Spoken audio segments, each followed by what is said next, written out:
A young nurse kissed the forehead of a millionaire lying in a coma. 2 minutes later, he opened his eyes and woke up hopelessly in love with her. But before we dive into the full story, let me know where you're watching from and what time it is.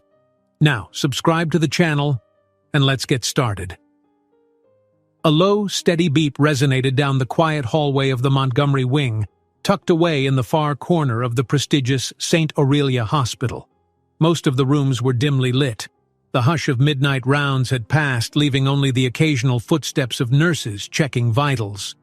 But near the end of that corridor, inside room 417, was a presence that not even the hush of night could mask. Lucas Montgomery, the famed CEO of Montgomery Enterprises, lying motionless in a coma. At that moment, Isabella White, one of the hospital's most compassionate and dedicated nurses, sat beside his bed, meticulously noting the readouts from the humming machines.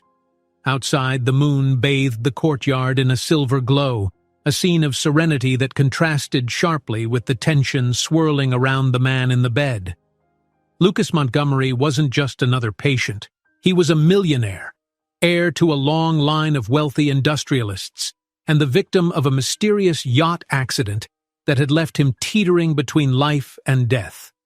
Rumors whispered through the hospital's halls that the explosion on his luxury vessel wasn't an accident at all, but a deliberate act of sabotage. Isabella, though, seldom paid attention to rumors. She had always believed in the simple power of caring for those who needed it most. Her shift officially ended hours ago, but she remained at his side, smoothing the linen blanket over his chest, observing the slow, mechanical rise and fall. She thought about the yacht sabotage, about the whispered theories that it was an inside job by business rivals, perhaps even a betrayal from someone within Lucas's trusted inner circle. Yet, in this quiet room, such conspiracies felt distant and unreal. To Isabella, the priority was clear: watch over her patient, no matter his social standing or wealth. That unwavering dedication was what had caught the attention of Dr. Elaine Fowler, the chief physician overseeing Lucas's care. "Isabella," Dr. Fowler had said earlier that morning, patting her on the shoulder, "don't burn yourself out. You haven't left his bedside for the last 2 days. Go home, rest." Isabella had simply offered a polite smile, the kind that came so naturally to her. "I will, doctor," she'd answered, though not quite believing it herself. Dr. Fowler had sighed, knowing she couldn't force the nurse to leave, especially when Isabella's presence seemed to calm the entire unit.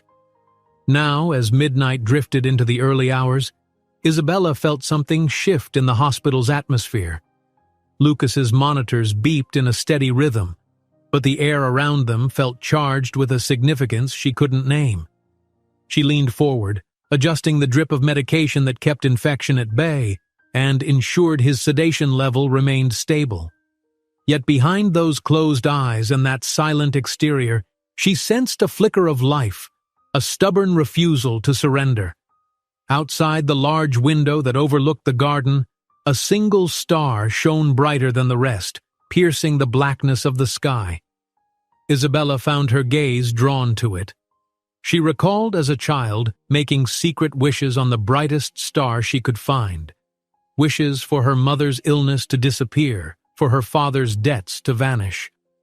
Although she couldn't recall if those wishes ever fully materialized, she always felt that the act of wishing imparted a gentle hope. A sudden movement from Lucas, barely a twitch of his left hand, pulled her focus away from the window. She caught her breath, heart pounding. Carefully, she touched the back of his hand, hoping for a repeat sign of movement. Nothing. The moment dissolved, and the hush resumed. Isabella exhaled, forcing herself to stay calm. Dr. Fowler had mentioned that coma patients sometimes made involuntary motions, but in that quiet moment, it felt like more than reflex. It felt like a call. "Don't give up on me." As the hour approached 1 in the morning, Isabella decided to check on some of Lucas's older medical charts, searching for any detail overlooked. She found them stacked on the side table, notes from the day he was admitted. Collapsed lungs, head trauma from the blast, severe burns on the upper torso, extensive bruising. Reading that list again made her shiver. He was lucky to be alive. Her eyes landed on the date circled in red ink. It was the same date as today, just 1 year ago. By some bizarre coincidence or twist of fate, tomorrow morning would mark Lucas Montgomery's 32nd birthday. A birthday in a coma, she thought. Her chest tightened at the unfairness of it. When Isabella rose to straighten his sheets once again, she remembered how birthdays in the hospital always stirred complicated emotions in her. Some families would come bearing balloons and homemade cards. Others would arrive in tears, terrified that the day might be their loved one's last. Lucas, wealthy as he was, had no throng of well-wishers. No visitors except the occasional delegation of stern-faced lawyers or bodyguards who made sure not to linger. It was rumored that his stepbrother visited exactly once, exchanging terse words with Dr. Fowler before leaving abruptly. That was the extent of Lucas's support. Suddenly, the door creaked open, and one of the night shift nurses, Gianna, entered with a tray of medications. She glanced at Isabella and managed a tired half-smile. "Still here? You're unstoppable," Gianna murmured, placing the tray on a nearby counter. "You sure you don't want me to relieve you? I can finish up so you can go home." Isabella shook her head gently. "I appreciate it, but no. I'd like to be here tonight, especially since, well, you know." She paused, remembering how close she felt to this patient despite having known him only under these circumstances. "It's his birthday tomorrow." Gianna studied Isabella's determined expression. "All right, but please don't push yourself. I'll be at the station if you need me." Left alone again, Isabella approached Lucas's bedside and softly took hold of his hand. The darkest hours of night seemed to stretch out, the silence occasionally broken by a distant overhead page or the beep of a machine. In that silence, her mind drifted. She pictured the sabotage on the yacht, how the bomb, if it was indeed a bomb, might have been planted near the engine, how it was timed to detonate during a solitary midnight voyage. She imagined Lucas, isolated above the waves of the ocean, jolted by a violent blast, body thrown mercilessly against metal fixtures. Would he have recognized the betrayal in those final conscious seconds? The question swirled without answers, fueling her resolve to keep vigil by this man's side. Then she remembered something Dr. Fowler had once told her. "We've seen coma patients respond to stimuli in unexpected ways. Sometimes they hear us, even if they can't respond." Isabella had no illusions that her presence alone could snatch Lucas from the clutches of unconsciousness, but it couldn't hurt to speak to him. Her voice, albeit quiet, might become an anchor in the darkness he was drifting through. She glanced at the digital clock near the bed, 1:43 a.m. In just a few hours, the date on the calendar would turn, ushering in Lucas Montgomery's birthday. Carefully, Isabella took a seat. She let her hand rest over his, leaning forward so she could speak as if he might truly hear. "Lucas," she began softly, "I know we've never really met. At least not with you able to answer back, but here I am, talking to you anyway. It's almost your birthday, you know. 32, that's still so young. You have your entire life ahead of you if you wake up. They say you're brilliant, that you built half of your fortune with innovative ideas no one else dared to pursue.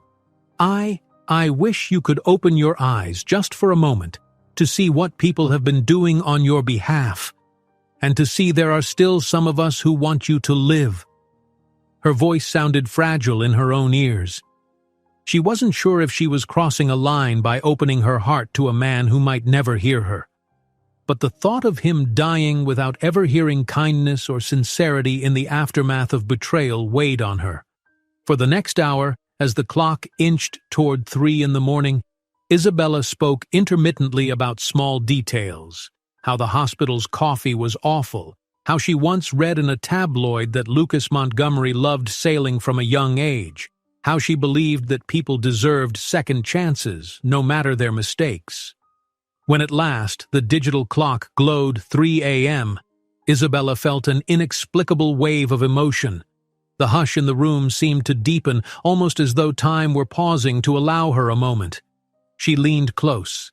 His face, though battered by the accident, held a gentleness she hadn't noticed before. There was a faint scar near his left temple and bruising that had turned a sickly yellowish hue. Yet, behind it all, Isabella sensed the remnants of a strong spirit. A man once unstoppable in business, now rendered powerless. "Lucas," she whispered, her voice catching. "I don't know if you can hear me, but it's your birthday. Happy birthday." Her breath trembled as she placed a soft kiss on his forehead, a gesture that should have been inconsequential, but in the stillness of the moment, it felt monumental. "Come back to us," she pleaded quietly. "Please come back." The gentle beep of the heart monitor continued as if to underscore the quiet plea. Then, with that single gesture of compassion, her lips lingering on his forehead, she let her tears fall. They were silent tears, the kind that come when empathy and fatigue collide. Barely 2 minutes later, the machine that recorded Lucas's vitals emitted a sudden spike. At first, she thought it might be a glitch or a false reading. But then, beneath the pale hospital fluorescence, she saw it. A faint flutter of his eyelids. Isabella froze, inhaling sharply. Another beep, sharper this time. She couldn't tear her eyes away from his face. One of his hands gave the subtlest twitch, a sign that his mind was stirring within the depths of unconsciousness. She sprang into action, pressing the emergency button to summon Dr. Fowler, all the while leaning forward to examine Lucas. "Lucas," she whispered, voice on the edge of trembling with both fear and hope. "Lucas, can you hear me?" Then, in the quiet, accompanied only by the mechanical hum of the respirator, his eyes opened, just a crack, but enough to reveal a glint of confusion and awareness. Isabella could hardly believe it. She watched as he tried to focus on her face, his breathing ragged beneath the oxygen mask. Miraculously, he tried to speak, though only the faintest sound emerged, rasping and broken. She leaned closer, heart pounding so loudly that it echoed in her ears. "I heard everything," he croaked, each syllable shaped by a desperate will to communicate. "You—" Lucas paused, seeming to drift, before blinking again. "You said, come back." Isabella's entire body shook with equal parts relief and amazement. "Yes, I did," she whispered, tears threatening to choke her voice. "Yes, Lucas, I did. We want you back. We all do." Their eyes locked for a moment, one pair exhausted and confused, the other brimming with emotion. Outside, the distant thunder of footsteps signaled the arrival of Dr. Fowler and a flurry of medical staff. But for that instant, it was just the two of them in a suspended world, a woman who had poured her heart into caring for a stranger, and a man awakened from the brink of death by a simple, tender gesture, one that would define both their lives from this moment forward. As the medical team rushed in to examine Lucas, Isabella stepped back, her thoughts in chaos. She'd done something unthinkable. She had gently kissed the forehead of this powerful man on his birthday, and within minutes he had reclaimed consciousness. Now he was staring at her as though she were the one lifeline he recognized in the sea of doctors and nurses. 1,000 questions filled her mind. How was this possible? What had he truly heard? And would the sabotage that nearly took his life remain a threat to him, and maybe even to her? Yet in that whirlwind, one thing was certain. Lucas Montgomery had awakened with a fierce awareness, one that included the nurse who cared for him. Soon the rumor would spread that the millionaire in a coma came back to life after a birthday wish and a nurse's gentle kiss. But little would anyone guess about the threads of love, danger, and secrets that would begin to weave themselves around Lucas and Isabella in the days to come. The flurry of commotion brought by Lucas's sudden awakening spread through St. Aurelia Hospital like a gust of wind on a still lake. In less than 10 minutes, a swirl of doctors, nurses, and technicians converged on room 417, their faces a mix of disbelief and astonishment.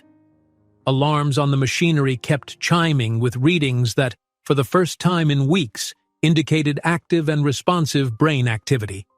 Dr. Elaine Fowler, who moments earlier had been grabbing a rare hour of rest, arrived in a hurry with her white coat half-buttoned.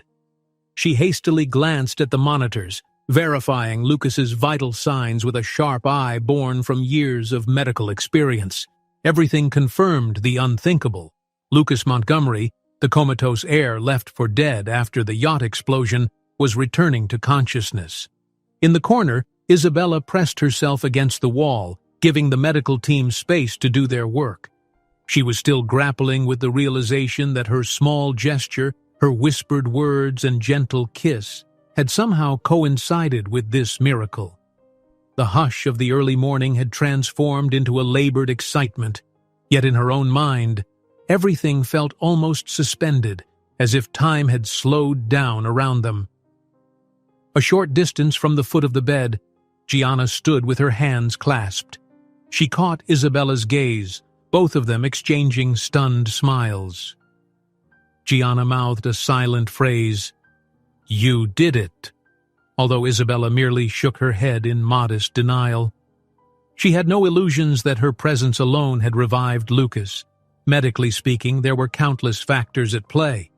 But in the front of her mind remained that indescribable moment, his eyelids fluttering open just seconds after she whispered, "Come back to us." Dr. Fowler bent over Lucas, gently lifting his eyelids to check pupil response. "Lucas?" she said calmly, focusing on his eyes as they dilated in reaction to the overhead light. "Can you hear me? Do you know where you are?" His gaze wavered like someone who'd awakened from a long, disorienting dream. He attempted to form words, lips trembling over the respirator, but managed only husky murmurs. Even so, there was something unmistakable in the way his eyes scanned the room, as if searching for a particular face. At last, Dr. Fowler turned toward Isabella. "You, come closer. He's trying to say something," she instructed, stepping aside and motioning for Isabella to approach. Isabella felt her pulse quicken. Among all the doctors and staff, it was she he seemed to be straining to see. Heart pounding, she moved to Lucas's side, placing her hand lightly on the bedrail. His eyes locked on hers. She thought she recognized a flicker of relief in them. "Lucas," she whispered, leaning so he could see her clearly. "We're here. You're safe. You're in the hospital." Her voice trembled slightly. She glanced at Dr. Fowler, who nodded for her to continue. "I'm Isabella, one of your nurses." Lucas tried to speak again. His voice rasped through cracked lips, muffled by the oxygen mask. Ella. Each syllable scratched like shards of glass. Yet to everyone in that room, it was the clearest sign of progress. A man battered and near death, forcing his vocal cords to produce the name of the nurse who'd become his lifeline. Dr. Fowler quickly gestured for an assistant to remove the mask, replacing it with a nasal cannula to ease Lucas's attempt at speech. When the transition was done, Lucas inhaled painfully. Then, in a voice that still rattled, he managed, "I heard you talking. At night." Isabella felt tears threaten to well up again, but she composed herself. "That's right," she replied softly, recalling the countless times she'd sat at his bedside, reading vital signs or simply sharing fragments of her day in case it might help him subconsciously. "I was talking to keep you company." With a slight nod, Lucas attempted to swallow, wincing as though each motion was an ordeal. Dr. Fowler signaled for the staff to get a cup of ice chips ready.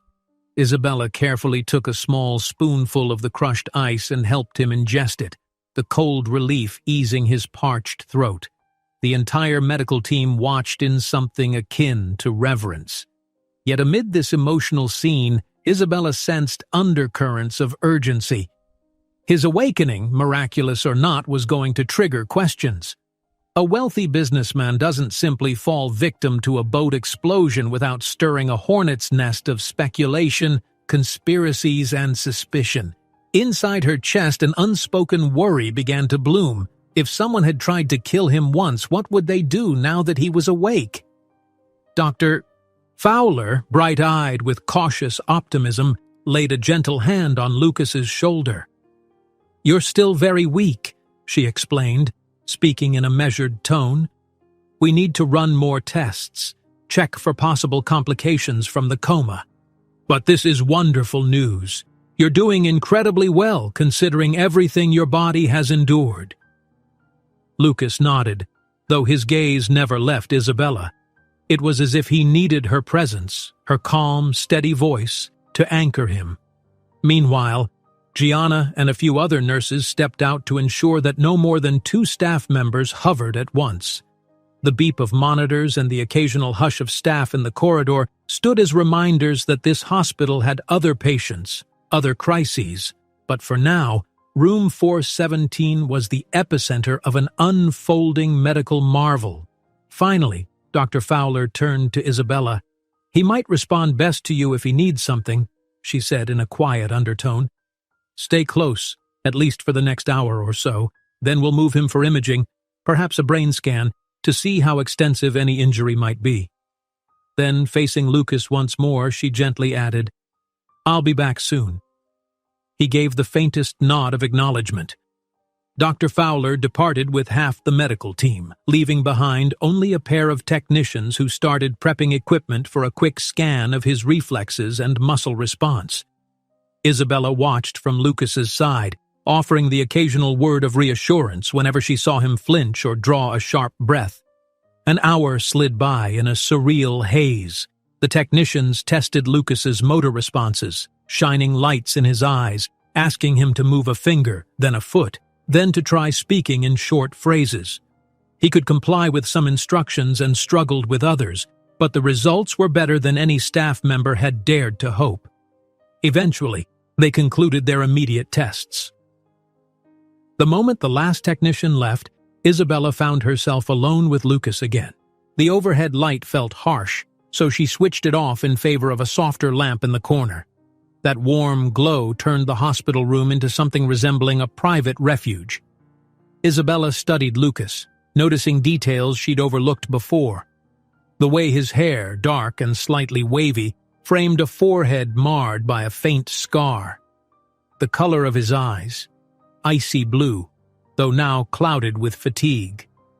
A subtle tension remained around his jawline, suggesting either pain or the weight of unspoken worries. Unable to resist her natural caretaker instinct, Isabella reached for a moist cloth to wipe his brow, carefully avoiding the tender spots left by the burn scars. "How are you feeling?" she asked, her voice barely above a whisper. It felt almost intrusive to speak in normal tones, given the profound stillness that reigned between them. Lucas's gaze followed her motions. "Like I've been asleep for years," he murmured. His words came out in fragments. A hint of dryness lingered in his tone despite the ice chips. "And everything hurts." She nodded, offering a small, empathetic smile. "You've been through a lot," she said, letting him see the genuine sympathy in her eyes. "Your injuries were serious, but you're safe here." The mention of injuries stirred something in him. His face flickered with recollection. "The boat," he said in a wavering breath. "Explosion. A tremor took over his voice, and he closed his eyes as if confronted by the memory of fire and shrapnel. Why was there an explosion? Isabella hesitated.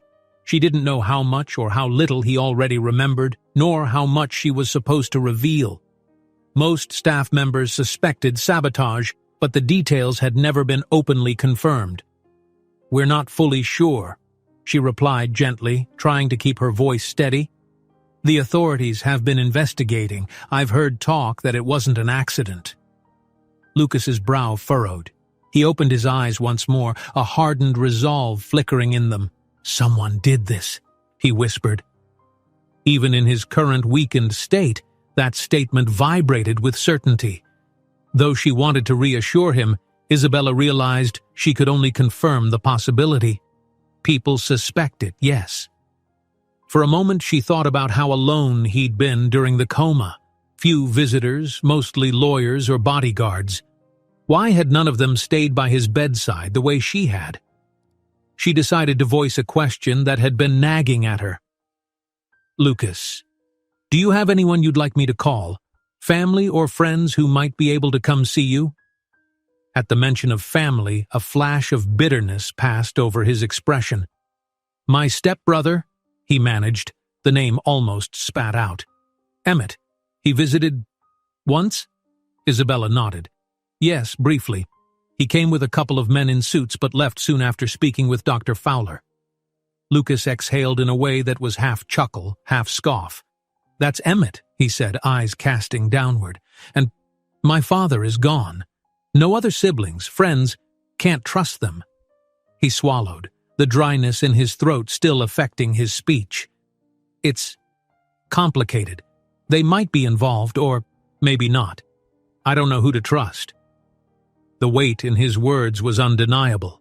Here was a man who'd built an empire, only to find that in his darkest hours, loyalty and love were in short supply.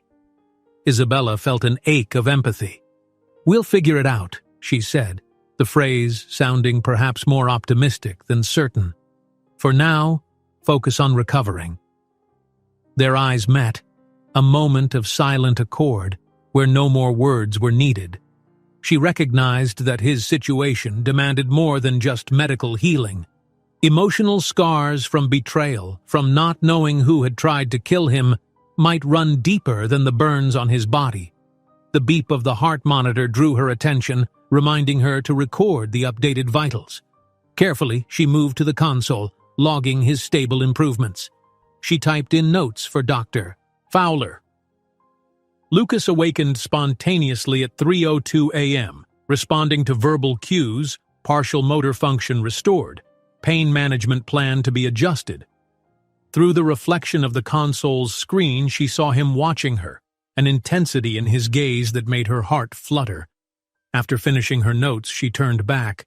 "Is there anything you need? Water? More ice chips? Or—" He shook his head gently, then lifted a hand, beckoning for her to come closer. She obliged, leaning in, unsure what else he wanted. "I remember your voice," he said, his tone subdued but unwavering. "Talking about coffee, your family, talking about second chances, all while I was out." A flush crept up her cheeks. She recalled those nights telling him small pieces of her life in hopes that the sound of a human voice might anchor him. "I never thought you could hear any of that," she admitted, swallowing down a hint of embarrassment. He managed a weak smile. "I heard enough to know you care." The heart monitor beeped, and outside a passing nurse paused to glance inside but then left them alone. Lucas's eyelids drooped, signaling fatigue. Still, he fought to keep them open. "Don't leave," he whispered, his voice barely audible now. She gave him a soft smile. "I won't," she promised, resting her hand lightly over his. The moment filled with a warmth that was more than just the hospital's climate control. It was a connection, intangible yet undeniable. For a man like Lucas, who might have spent decades building fortune and forging alliances, maybe this was the first time he'd felt unreserved kindness with no strings attached. Time passed in a hush as he drifted toward a more restful sleep, still tenuous in his recovery, but undeniably out of the coma.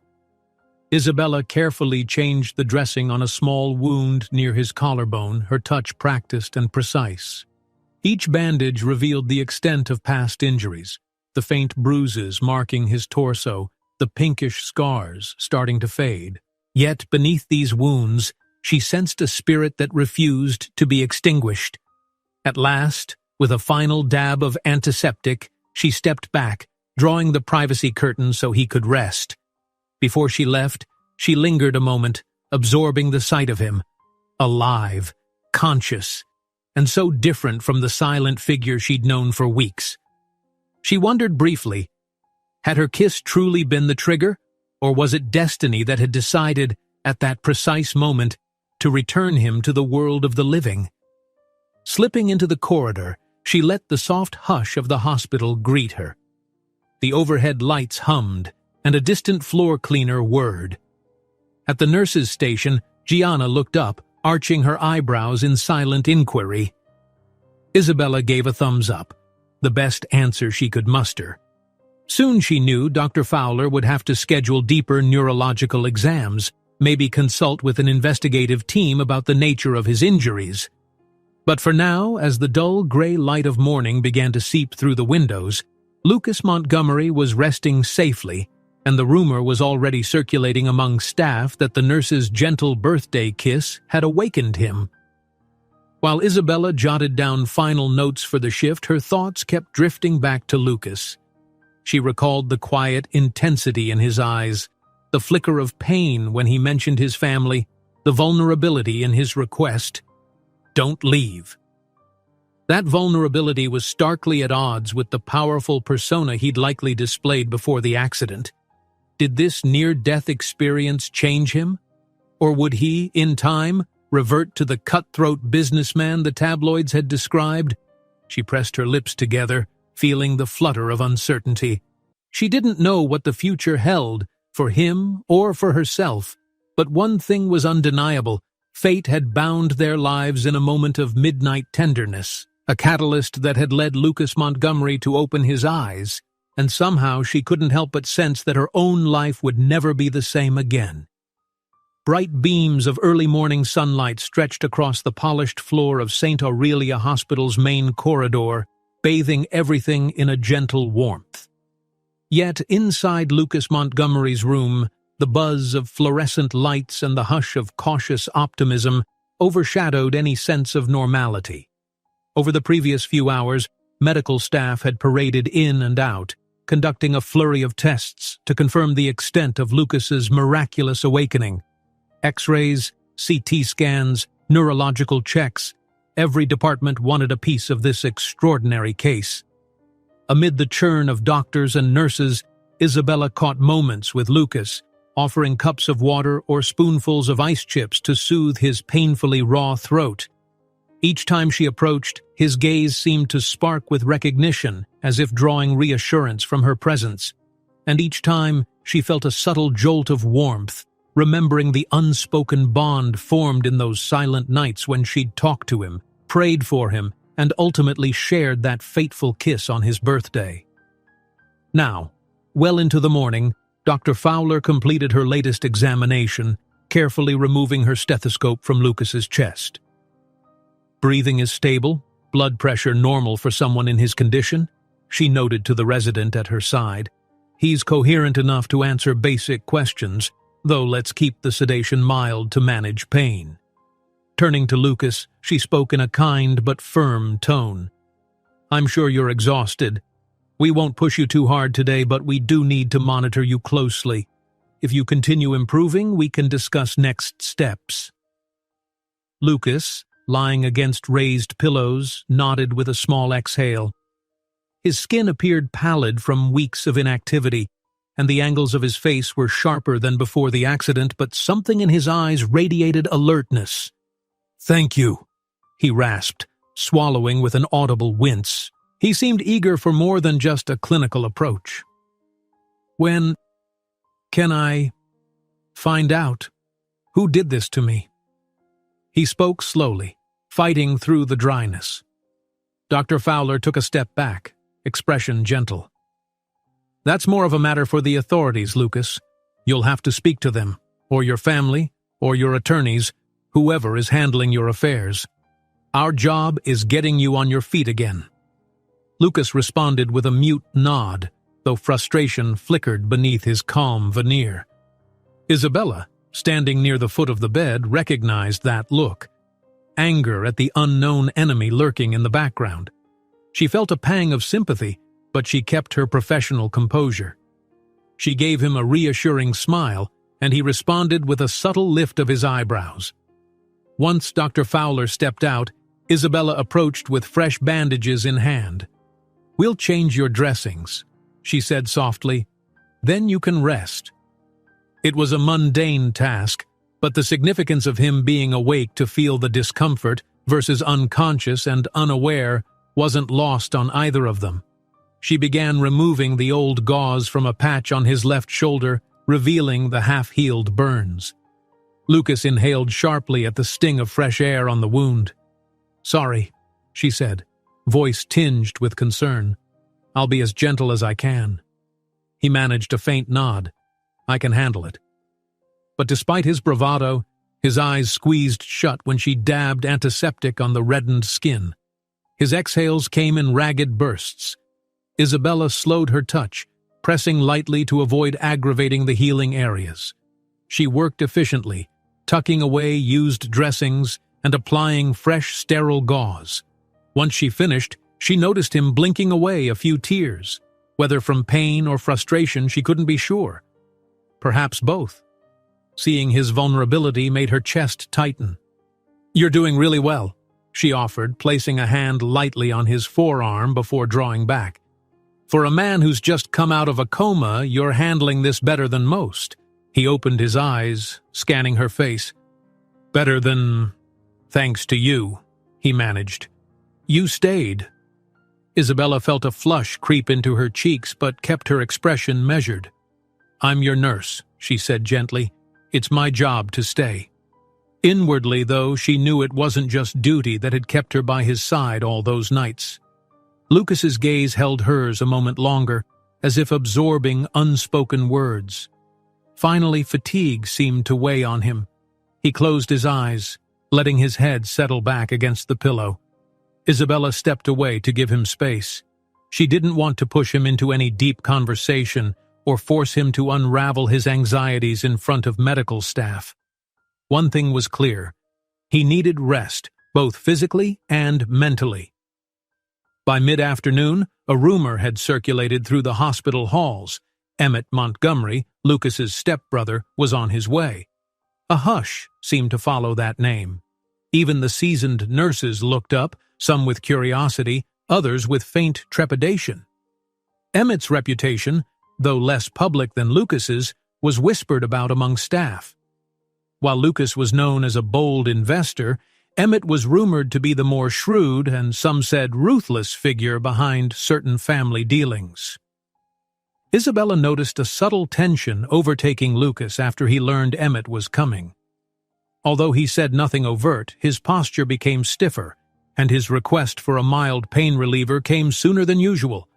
She administered it quietly, not wanting to prod him about family drama. But the anxiety in his eyes told her everything. Sure enough, around 3 o'clock, the doors to Lucas's room swung open to reveal a tall, impeccably dressed man in a tailored charcoal suit.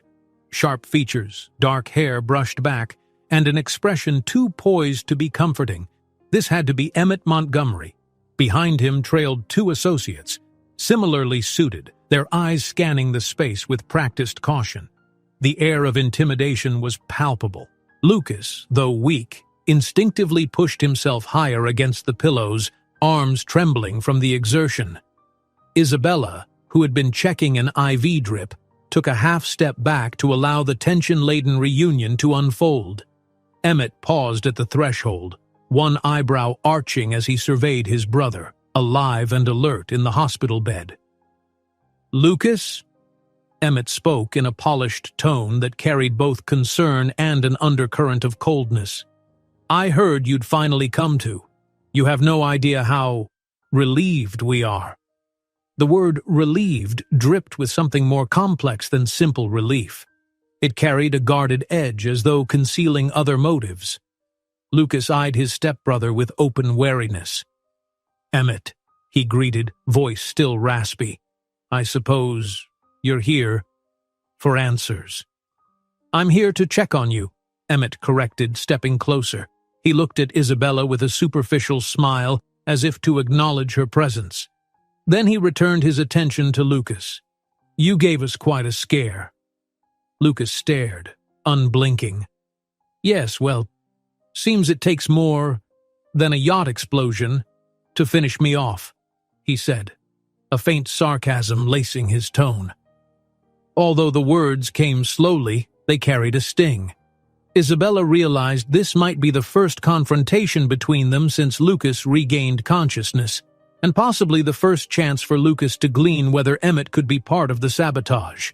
Emmett clasped his hands behind his back, exuding a studied calm.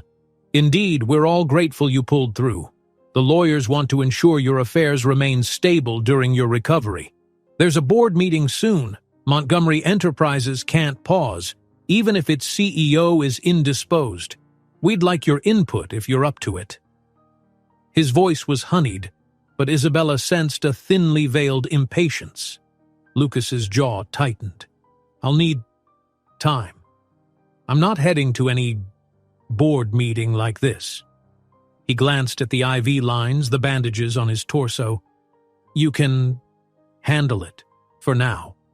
Again, the subtext, "I know you want power, Emmett." Emmett inclined his head, as if conceding the point. "Of course, we'll manage. But I'd be remiss if I didn't ask, do you have any recollection of what happened that night on the boat?" Lucas's eyes narrowed. Isabella paused in her tasks, heart tensing at how direct the question was. It sounded less like a concerned brother and more like an investigator fishing for clues. "Not much," Lucas lied. Isabella could see he was guarding some recollection. "Just the sound of the explosion." Emmett held his gaze for a beat, then gave a slow nod.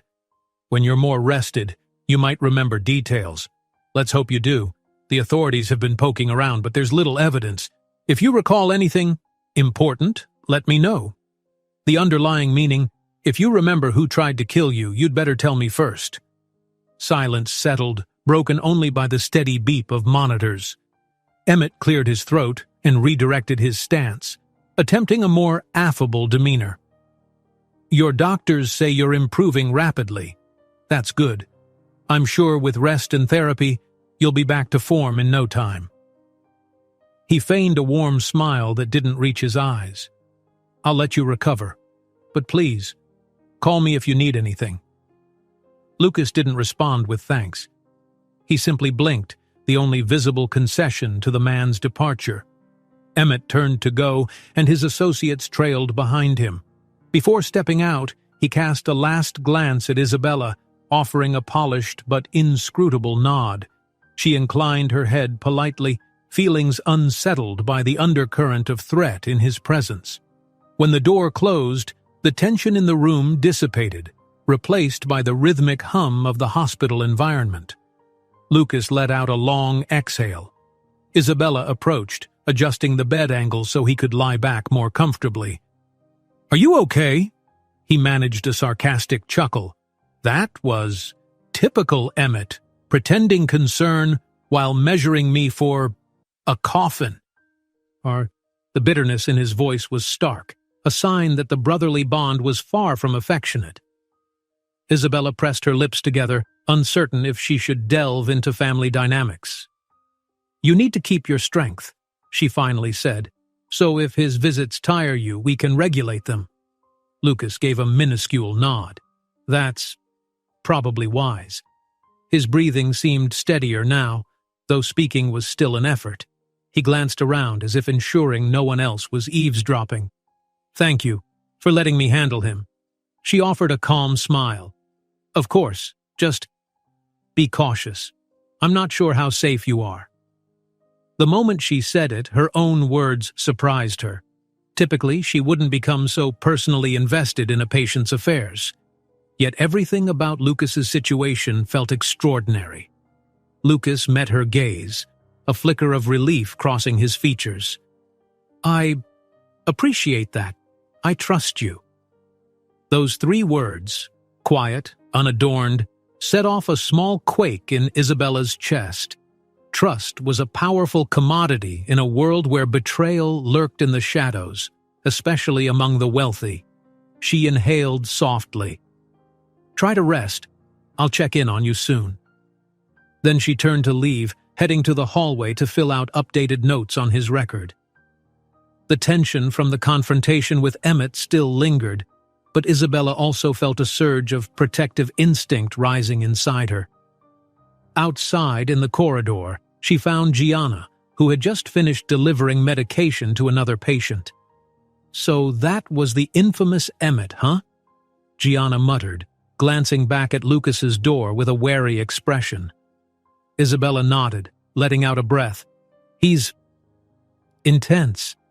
Lucas is exhausted just from a few minutes of conversation with him." Gianna rolled her eyes. "He marched in here like he owned the place. I heard the staff at the front desk say he barely gave them a greeting before heading up. For what it's worth, keep an eye on Lucas. I get the feeling that man's interest isn't purely brotherly love," as if Isabella needed the reminder. She'd sensed that same uneasy vibe, like Emmett wanted to gauge how much Lucas recalled. Whether Emmett played a role in the attempted murder remained unconfirmed, but the possibility tugged at Isabella's mind. She thanked Gianna and resumed her tasks, trying to shake off the looming sense of danger. Later that afternoon, she made her scheduled rounds, checking vitals in other wings. However, her thoughts kept drifting to Lucas's room. She found herself glancing at her watch, keenly aware of the hours until she could circle back and see if he needed anything. When her break finally arrived, she headed down to the hospital's small cafeteria, ignoring the bland array of vending machine pastries in favor of a quick coffee. Her mind swirled with fresh questions. If Emmett's presence was a stress for Lucas, who else might show up? Lawyers, yes, but perhaps police officers or investigators from the insurance company. Possibly even unscrupulous individuals trying to glean how much Lucas remembered. She pictured them attempting to slip into his room by night, and her stomach twisted. A beep from her phone startled her. She checked it. A text from an unknown number. He woke up. Surprising. Keep him safe. There was no signature, no indication of who sent it. The hair on her arms prickled. Could it be some well-wisher? Or a veiled threat from an anonymous associate who wanted Lucas under control? She locked her phone, heart pounding, and gulped the last of her coffee. The liquid tasted acidic on her tongue, mirroring the unease roiling within. Unsure how to proceed, she decided not to mention the text to anyone just yet, especially not to Lucas, who had enough to worry about. For the moment, she'd stay alert, watch for any suspicious visitors, and keep him informed if necessary.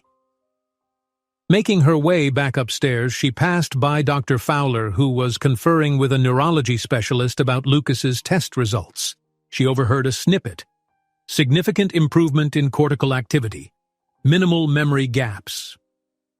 The conversation was hushed, but it implied Lucas might recover fully. That was good news in the medical sense, though it might also put a larger target on him if sabotage was indeed involved. If he could recall more details about the explosion, the real culprit would want him silent. Isabella paused in the hallway, forcibly steadying herself. She couldn't descend into paranoia. She was, after all, just a nurse. The best she could do was care for him, keep him from stress, and ensure no suspicious characters had unfettered access to his room. She'd always believed in the power of compassion, but in this scenario, her role felt dangerously close to a guardian, and with Emmett's looming figure and mysterious messages, that role might prove more perilous than she'd bargained for. She inhaled, straightened her shoulders, and proceeded to Lucas's room. Outside the door, she gathered herself, mentally preparing to adopt the calm, capable demeanor her patients needed. Then she stepped in. Lucas, half dozing, stirred as soon as he sensed her presence. "Long day," he murmured, blinking away drowsiness. She nodded. "I'm sorry if you've been bombarded. I can help limit visitors." He glanced around as though confirming they were alone. "No visitors, but you." A ghost of a smile flickered on his lips. "I prefer it that way." He paused, eyes wandering to the bandages on his arms. "What do we do next?" The question wasn't purely medical. Isabella heard the deeper query beneath it. How do I fight back against those who tried to kill me when I can barely stand? She approached and laid a gentle hand over his, mindful of the IV line. "Next, you recover. regain your strength, and then you decide who you can trust and how you'll move forward." They locked eyes, an unspoken vow of solidarity passing between them, a vow that said, "You're not alone." Outside, the hospital bustle continued, phones ringing, pages echoing. But in that quiet circle of lamplight, Lucas and Isabella stood at the threshold of an alliance neither had foreseen. Their paths, once worlds apart, were now woven together by fate, by a suspicious explosion, and by a quiet midnight kiss that had changed everything. A faint overhead chime announced the end of visiting hours at St. Aurelia Hospital, yet the corridors remained active. Night shift nurses took their stations with the resigned calm of those used to late hours, and a few remaining visitors trickled out. In room 417, though, time felt suspended. Lucas, propped against carefully arranged pillows, fought to keep his eyes open as the day's final medical checks wrapped up. "Elevate the bed another 10 degrees, Isabella told the orderly who assisted her. Her voice was steady, efficient. She stepped forward to adjust Lucas's oxygen supply, ensuring he had enough flow without overexerting his healing lungs. Lucas watched her with a weariness that bordered on peace. The day had been chaotic. Various doctors, lab technicians, and even hospital administration staff had lined up, each requiring something from him.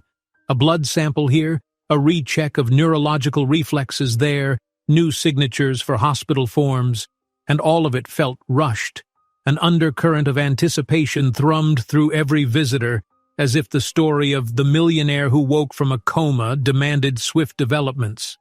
Now, with the bustle winding down, Isabella turned to him, holding a small cup of liquid medicine. "For pain relief," she explained, gentle yet firm. "You're still tense. This will help you rest tonight."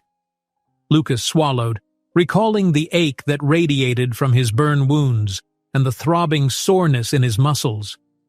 "Thank you," he murmured, taking the plastic cup. After downing its contents, he exhaled, half expecting a bitter aftertaste. But Isabella had discreetly provided him with water, so he chased the medicine with a few cautious sips. She carefully took the empty cup from him, depositing it on a tray. "It might make you drowsy," she warned softly, "but it's better that way. Your body heals best when you're asleep." He nodded, then shifted his gaze to her face.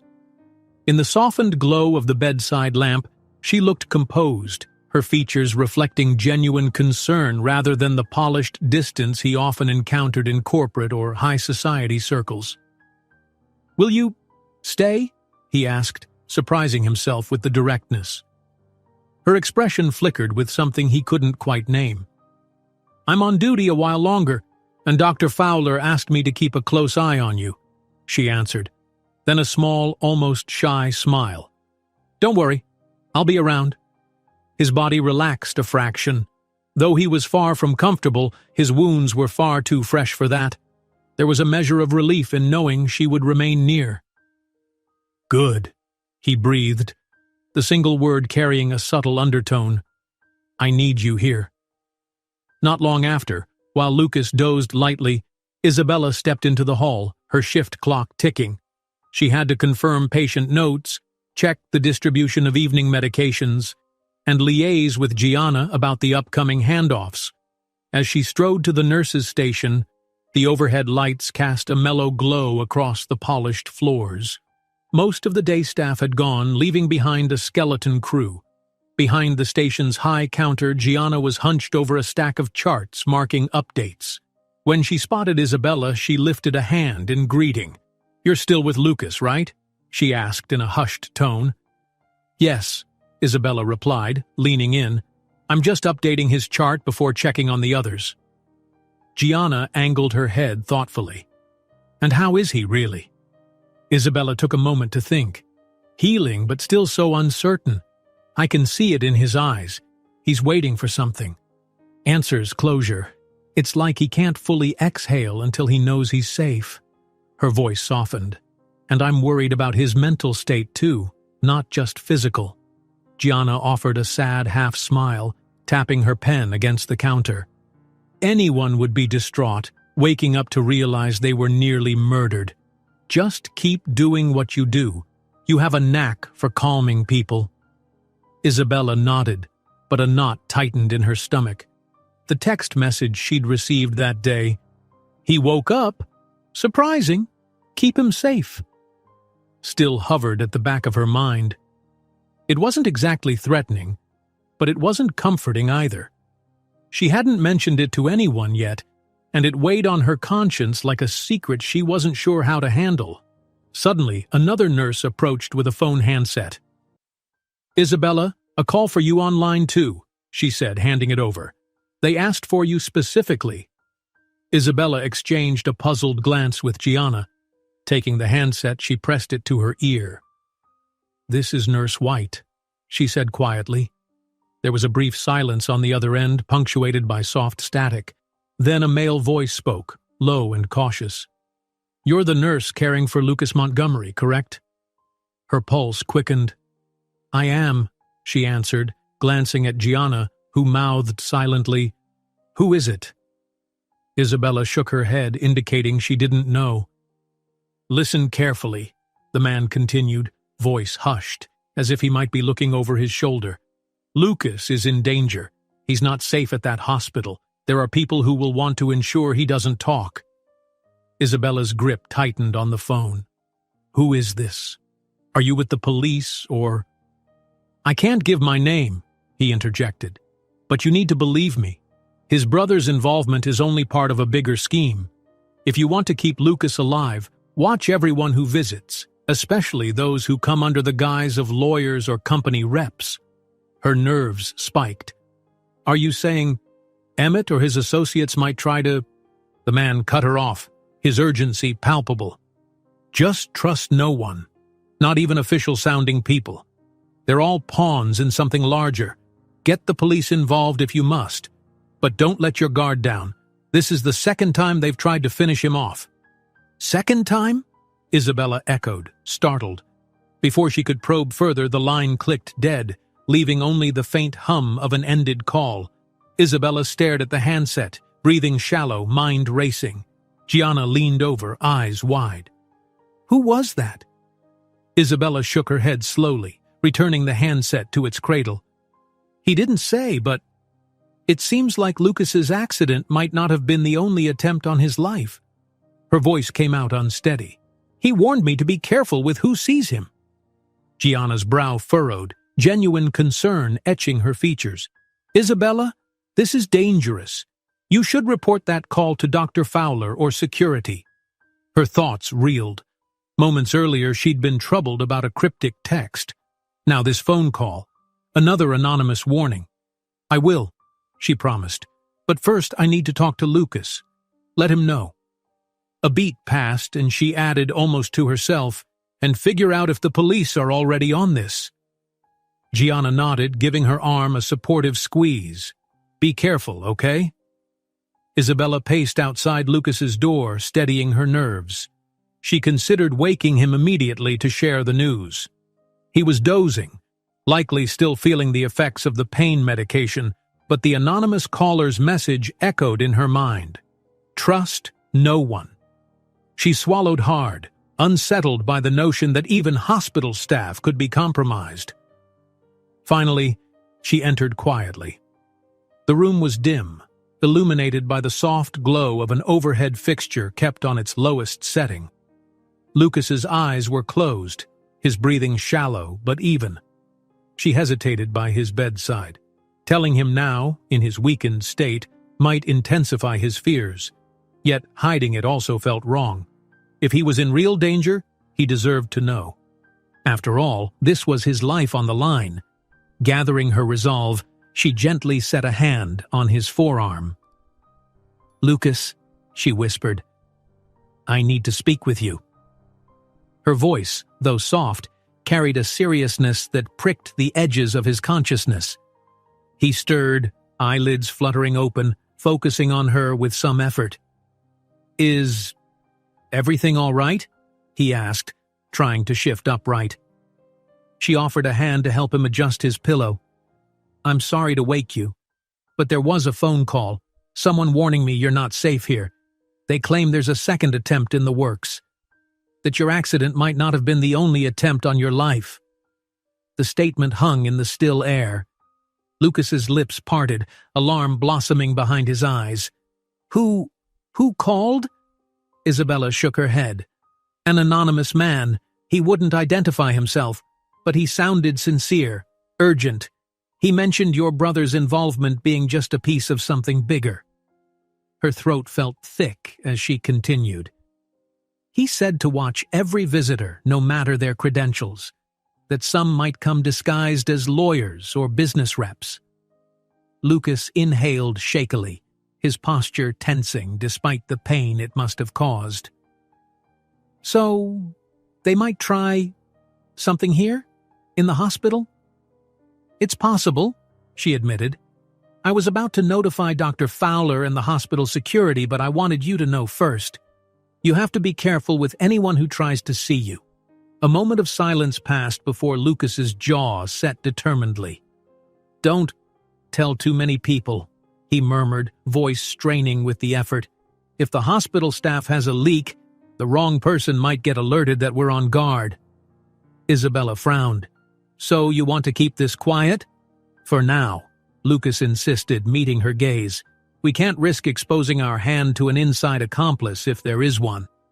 He paused, exhaling a shaky breath. "I know I sound paranoid, but—" She shook her head. "No, you have every right to be cautious. I'll talk to Dr. Fowler discreetly. She's trustworthy, but we'll keep the circle small." The idea of a conspirator roaming the hospital halls sent a chill through her veins. Lucas seemed to relax slightly, reassured that she was taking him seriously. "I'd like the police, but maybe it's not safe to bring them in fully yet. We need some evidence. A statement from me isn't enough if there's a hidden network. They could spin it as paranoia from my injuries." Isabella nodded slowly, sensing how precarious the situation had become. The man was stuck in a hospital bed, recovering from life-threatening wounds, while unknown parties potentially plotted to silence him. "Understood. We'll tread carefully. But please, if anything seems off, tell me." He closed his eyes briefly, absorbing the weight of her words. "I will," he whispered. Then, blinking them open again, he added, "You asked if I remembered anything from the explosion. I did recall something earlier today. Not a face, but a voice on the deck telling me to turn the engine on myself. They insisted. It felt odd, but I dismissed it. Then, the blast." Isabella's eyes widened. "Someone asked you to do it personally, as if they wanted you to be physically in harm's way?" He managed a nod, though the memory clearly pained him. "I can't place the exact voice, but it was urgent, like they wanted to ensure I was near the engine compartment." His breath caught and he winced, a flare of pain crossing his features. She touched his shoulder gently. "Enough. Don't push yourself." The significance of this memory was jarring. Whoever orchestrated the explosion intended Lucas to be at ground zero, making it look like a tragic accident or self-inflicted mistake.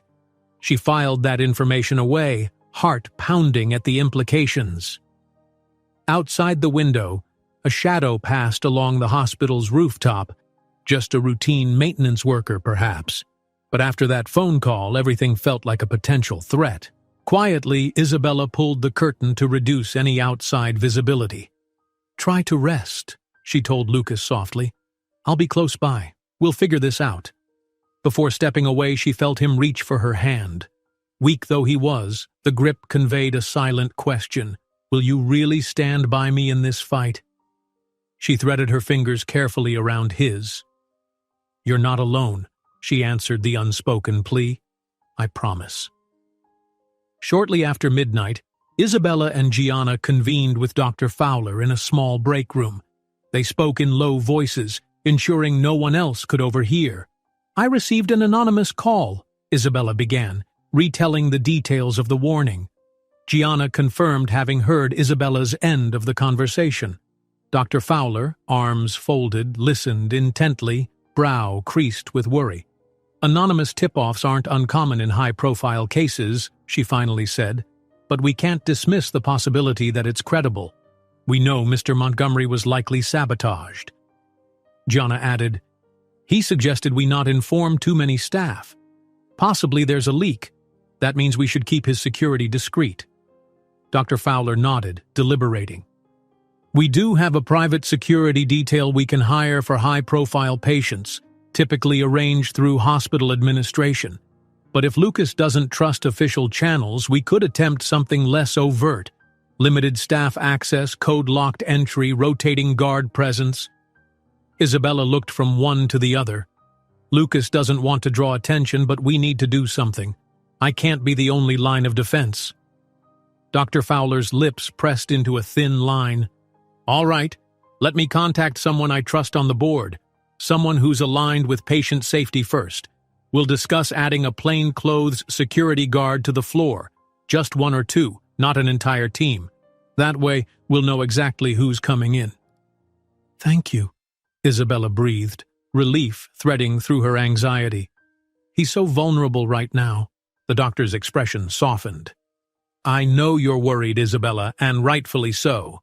But we'll keep him safe. No harm will come to him under our watch. She paused, adding gently, meanwhile, get some rest when you can. I see you pushing yourself well beyond your scheduled hours. Isabella managed a small smile, though she knew rest would be elusive. Every time she closed her eyes, images of unknown assassins creeping into Lucas's room flashed in her thoughts. I'll try, she promised.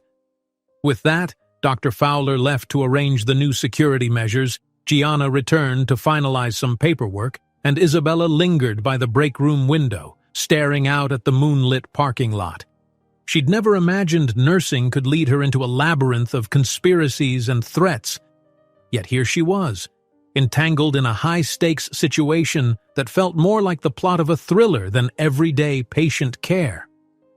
Slipping back into the corridor, she moved quietly to Lucas's room, half expecting a sudden intruder or strange figure lurking by the door. But the hallway was peaceful, patrolled only by the distant hum of fluorescent lights and the gentle shuffle of a janitor mopping the far end. Inside, Lucas was asleep, his chest rising and falling in a slow, steady rhythm, evidence of the pain meds taking effect. Isabella approached his bedside and, confirming he was stable, sank into the chair beside him. Dim lamplight illuminated the planes of his face, showing the faint lines of tension that never fully disappeared.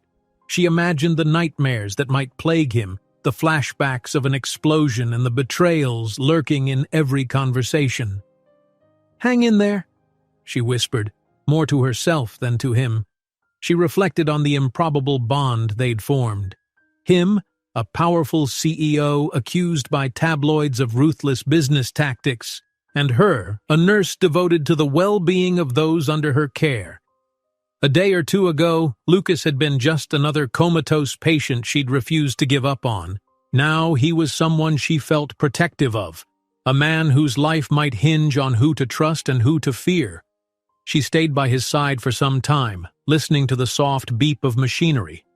At intervals, she glanced at her phone, paranoid that another cryptic text or call might arrive. But nothing came. Maybe their anonymous tipster had said all they intended to say. Eventually, Isabella rose. She checked his vitals one more time, then tucked his blankets in place, feeling a pang of tenderness she tried to rationalize. This was all part of her duty, wasn't it? She couldn't let her emotions blur professional lines.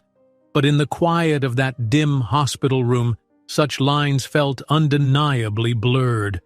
She recalled how she'd whispered pleas for him to come back, how she'd kissed his forehead in a moment of pure compassion, and how he'd awakened as if summoned by that act. Caught between mounting tensions and the hush of the sleeping ward, she resolved to stay vigilant. Perhaps the next hours would prove uneventful, or perhaps everything would change in an instant. With a final glance at Lucas, Isabella flicked off the lamp, leaving a single overhead fixture to guide her out. She slipped back into the hallway, promising herself she'd return soon. There were so many unknowns, but one truth stood firm. Until Lucas could defend himself, she'd stand guard, quietly but resolutely, against the shadows closing in. Night's deepest hours crept toward dawn, and a subdued stillness enveloped St. Aurelia Hospital. The rhythmic hush of ventilators and the faint beep of monitors were the only companions in the dimly lit corridors. Patients slept, doctors rested in on-call rooms, and the few nurses on duty moved quietly from station to station, tending to those who needed them most. Inside room 417, Lucas Montgomery's slow and steady breathing underscored the fragile peace. Isabella had spent part of the night perched in a chair near his bed, fighting off drowsiness to fulfill her self-appointed vigil. She rose multiple times, once to confirm that the new plainclothes security guard stationed near the elevator was indeed who he claimed to be, and once to check the lock on the door leading to a supply closet that connected behind Lucas's room. Everything seemed normal. Perhaps the anonymous warnings wouldn't materialize into any real threat, at least not tonight. Just after 4 a.m., Isabella stepped out for a quick round of the ward, verifying that other patients were stable. She consulted quietly with Gianna by the nurses' station, exchanging updates, verifying that no unknown visitors had appeared, and then returned to Lucas's side. The overhead lights in his room were turned low, leaving the faint glow of medical equipment to illuminate his resting form. He lay angled slightly to ease the pressure on his healing burn wounds, his breath faintly audible in the hush. Isabella exhaled, shoulders loosening. She'd been on edge for hours, expecting something, anything to disrupt the night. But time had passed uneventfully. Deciding Lucas was settled, she resolved to slip down to the break room for a moment, intending to grab coffee or a minute of rest. She hesitated, though, scanning the room one last time. The phone on the bedside table was in place, the door was locked, and the curtains were drawn to prevent onlookers from peering in from the hallway. Satisfied, she left. The break room stood at the end of the corridor, a small space with a humming refrigerator, a battered microwave, and a set of mismatched chairs. Gianna was already there, cradling a steaming mug of tea. "Shouldn't you try to get an hour's sleep?" she asked in a hushed tone, lips curving in a knowing smile. Isabella shook her head. "I can't. Not yet. My shift ends soon, but after that call—" She trailed off, not wanting to repeat the details again. Gianna reached over and patted Isabella's forearm. "I understand, but you'll do Mr. Montgomery no favors by running yourself ragged. Sometimes a half-hour break can reset your mind." Isabella knew she was right. She poured coffee into a foam cup, took a grateful sip, and grimaced at its bitterness.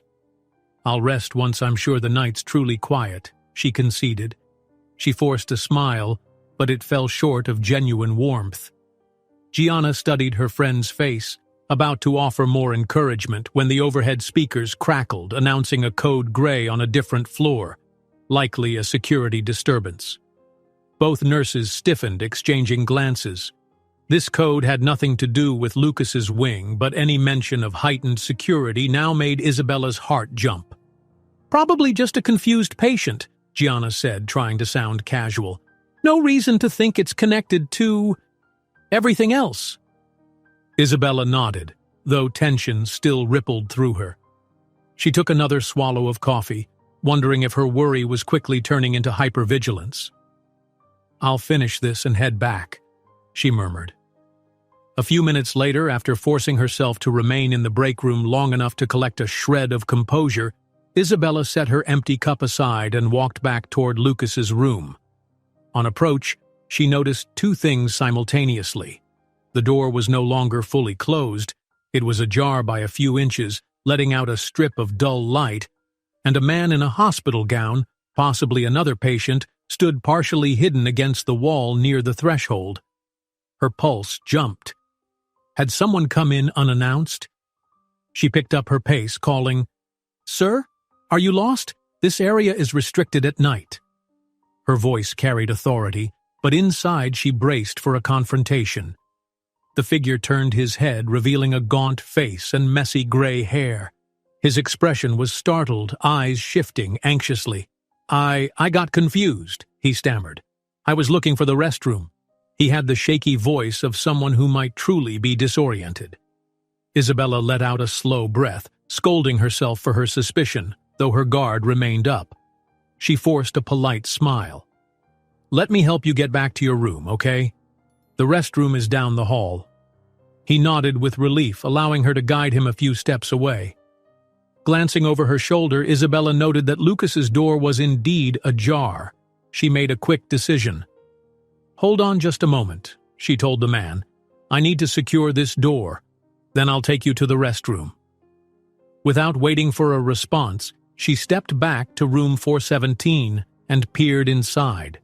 The sight pricked her with alarm. Lucas's bed was empty. Her heart lurched. The sheets were in disarray, the IV line carefully draped on the side. No sign of a struggle, no forced movement, just an empty bed. She rushed inside, flicking on brighter lights. The bathroom door stood open, lights off. She peered beneath the bed, into the bathroom, checked the closet. Nothing. Panic seeped into her chest. Lucas could barely walk unassisted. Where could he have gone? She ran back to the corridor, scanning left and right. The older patient in the gown blinked at her. "What's wrong?"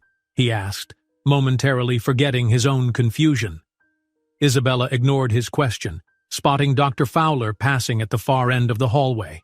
Waving her arms, she called out, "Dr. Fowler, over here!" Her voice was urgent. "Lucas is gone! His bed is empty!" Dr. Fowler, eyes widening, hurried to join her. "Gone? Could he have walked out? He's in no condition for that." "I have no idea," Isabella replied, her voice trembling. The door was left partly open. Dr. Fowler wasted no time. "Get security on the line, check the camera feeds. He couldn't have gotten far on his own. Maybe he became disoriented and tried to find us." Even as the words left her mouth, an eerie thought plagued Isabella. Could someone have quietly coaxed him out or manipulated him into leaving? She wanted to believe that Lucas had simply awakened confused, but the anonymous warnings echoed in her mind. Could it have been an abduction so subtle he offered no resistance? Swallowing her dread, Isabella turned to the older patient. "Sir, I'll have someone else assist you in a moment. We have an urgent situation." Then, with Dr. Fowler's nod, she sprinted to the nurse's station, heart pounding. A flurry of activity ensued.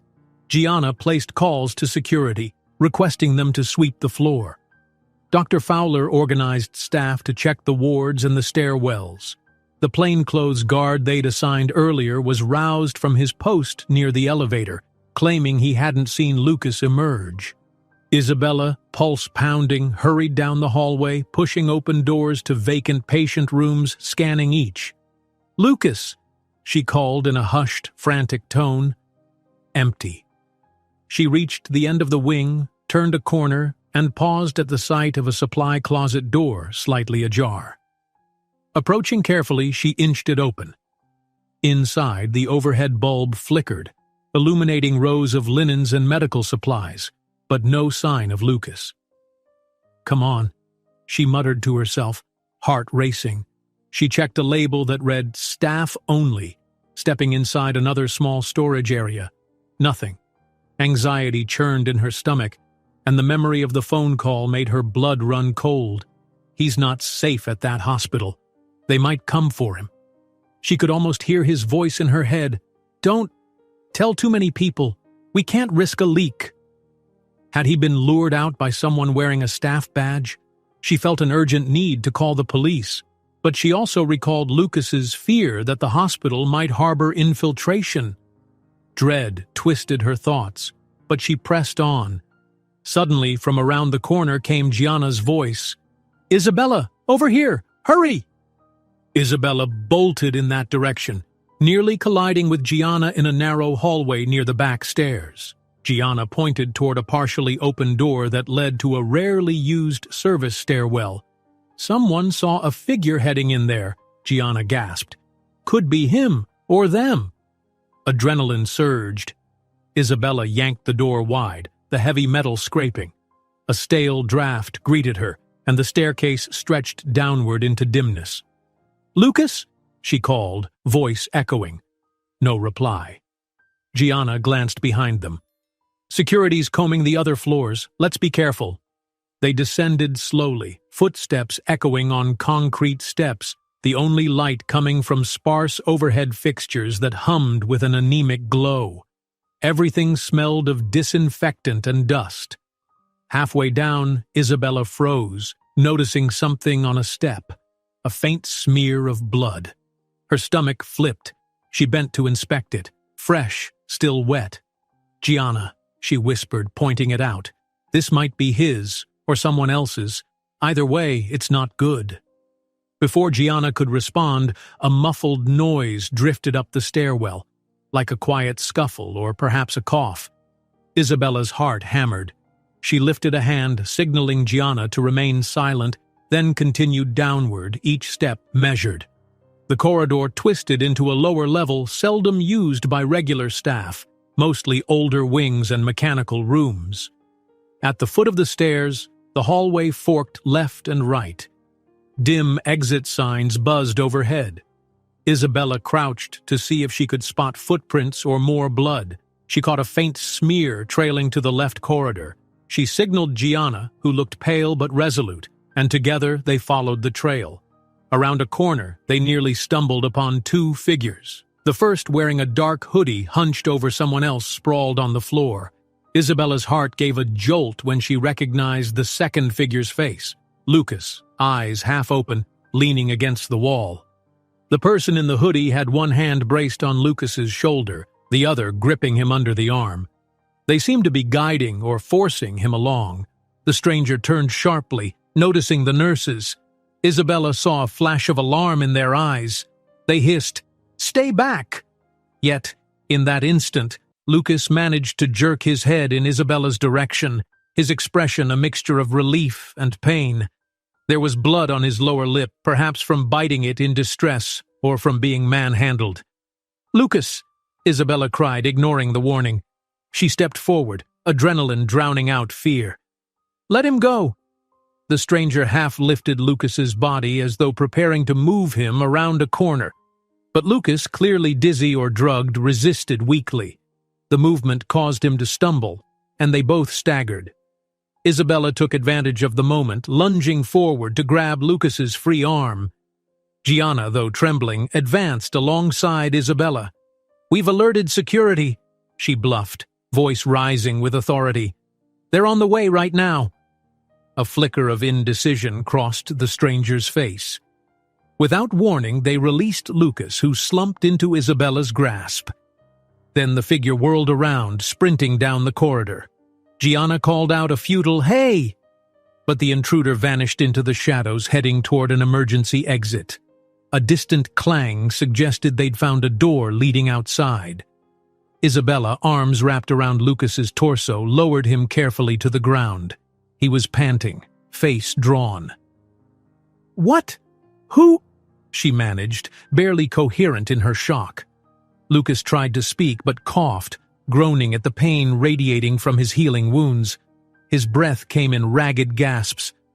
"They said they'd help me," he rasped, eyes flaring with anger at his own gullibility. "Thought I needed a different room, then realized they wanted to get me alone." Gianna crouched beside them. "We need a stretcher. He shouldn't be walking on his own." Isabella nodded, heart pounding. She brushed the hair off Lucas's forehead, noticing sweat and a trace of fresh blood near his temple, likely from a minor impact. "Hang on, it's all right," she soothed, her panic masked by the calm edge of professionalism. "You're safe now." He grimaced, his eyes closing. "They tried. Said there was an urgent scan. I believed them." The anger in his voice turned to self-condemnation. "Shh," Isabella murmured, carefully examining him for obvious injuries. "Don't blame yourself. They were deceptive. Let's get you back upstairs." Gianna radioed for assistance, her voice tight with urgency. Meanwhile, Isabella maintained a gentle hold on Lucas, feeling him cling weakly to her shoulder. She listened for footsteps, security, or the culprit's return, but the corridor remained quiet, except for Lucas's pained breaths. Her stomach churned with the realization of how close he'd come to vanishing. Within moments, a pair of security staff arrived, accompanied by a nurse with a rolling wheelchair. Relieved, Isabella and Gianna guided Lucas into the chair, supporting his unsteady body. His face contorted with each movement, a raw reminder of his fresh injuries. One security guard crouched, inspecting the blood trail on the floor. "We'll lock down the lower exits," he declared. "Whoever that was can't have gone far. We'll find them." Another guard radioed updates about a potential intruder. Lucas let out a shuddering breath, as if the adrenaline had begun to subside and the pain meds from earlier were wearing off. Isabella placed a hand gently on his shoulder.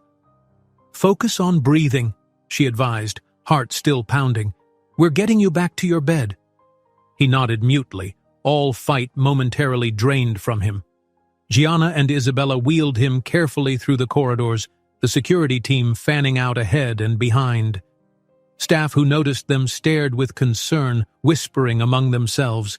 The tension was thick, but Isabella refused to let fear paralyze her. She kept her voice steady and reassuring, telling Lucas they were almost there. Back in room 417, Dr.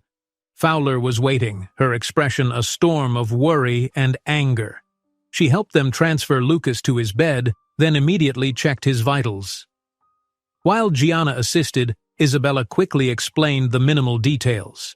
A disguised individual had lured him out, presumably under some pretense of treatment, then tried to move him elsewhere until she and Gianna intervened. Dr. Fowler's jaw tightened with rage at the breach of patient safety. Despite the chaos of returning him to bed, Lucas wouldn't let go of Isabella's hand. She felt his fingers trembling, the shock of near abduction etched into his eyes.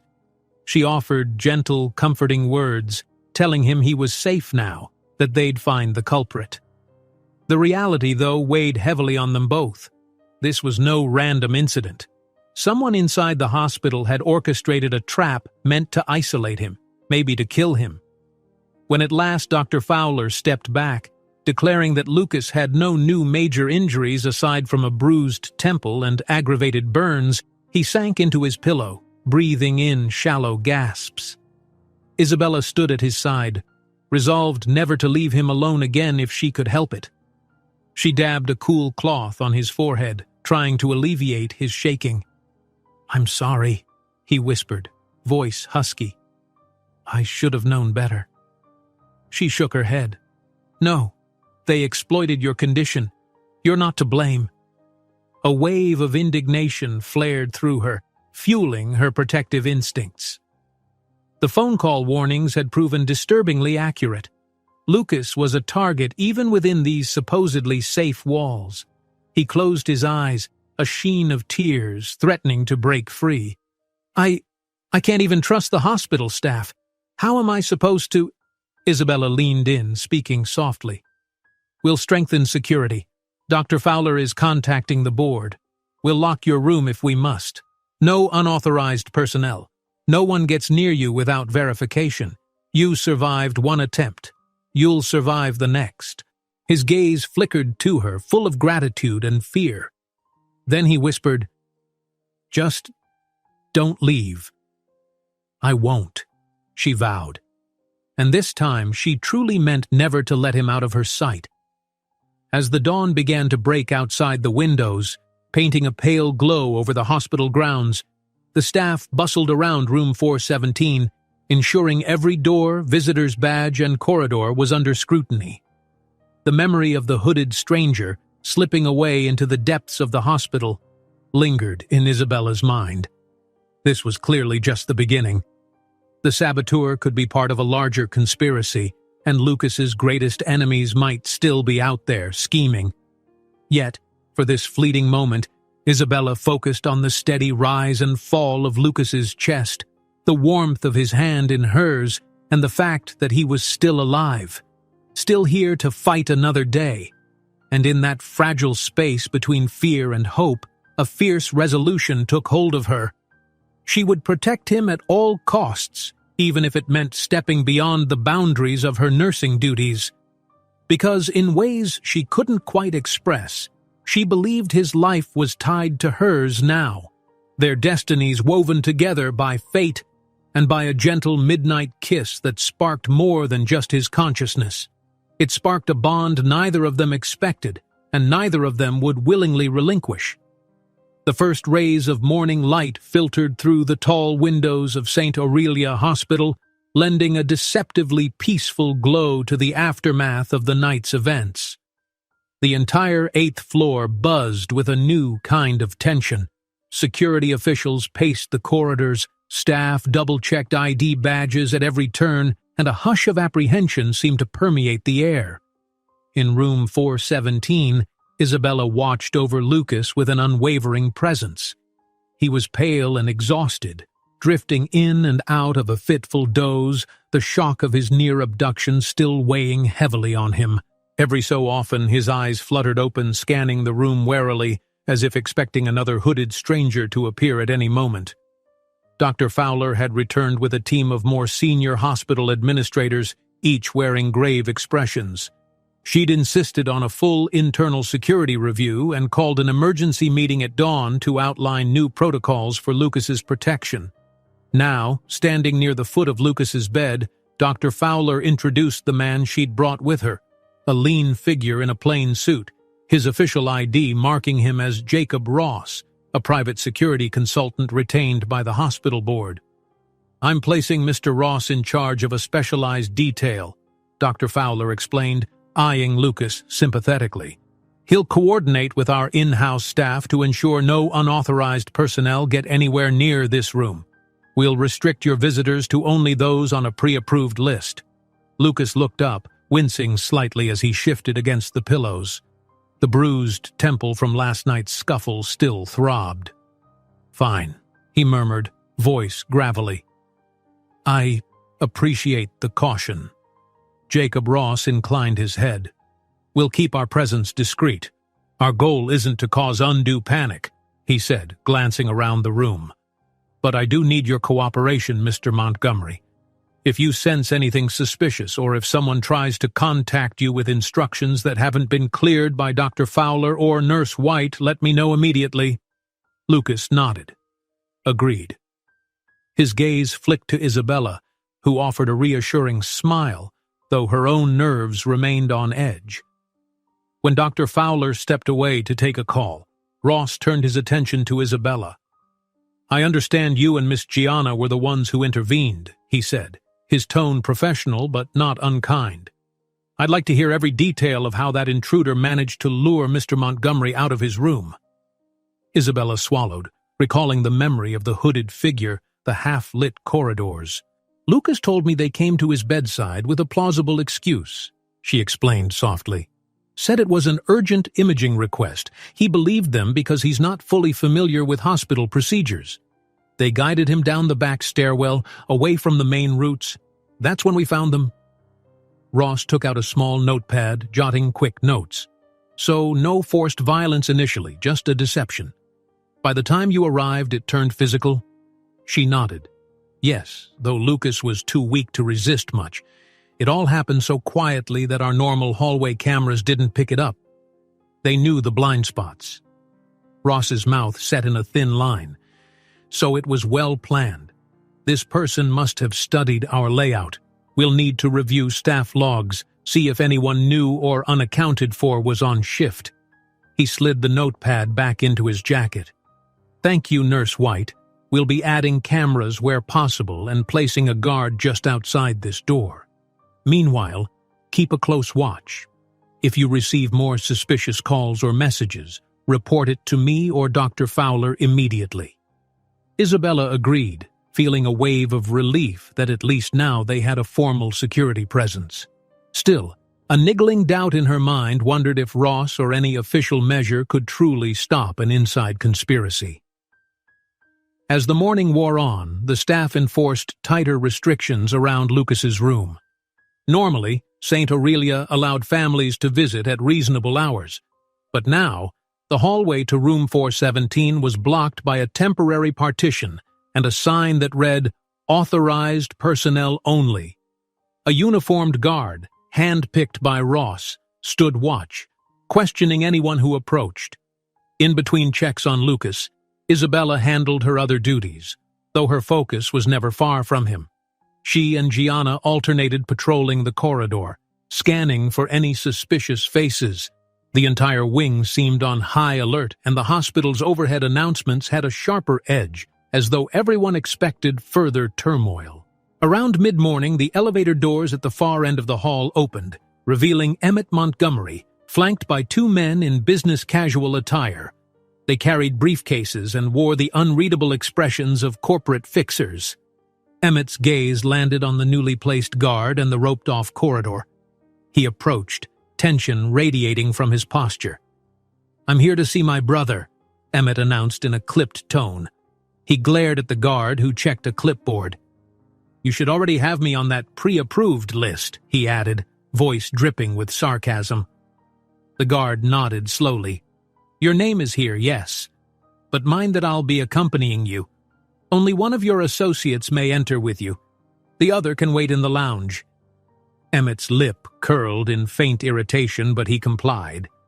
One man stayed behind, while Emmett and the other stepped forward. The guard escorted them down the hall, stopping at Lucas's door. Isabella, who had overheard from a distance, hurried to intercept them before they walked in unannounced. "Mr. Montgomery," she greeted Emmett formally, though her voice held a note of caution. "Lucas had a difficult night. Please keep it brief." Emmett's eyes narrowed, scanning her as if to gauge her loyalty.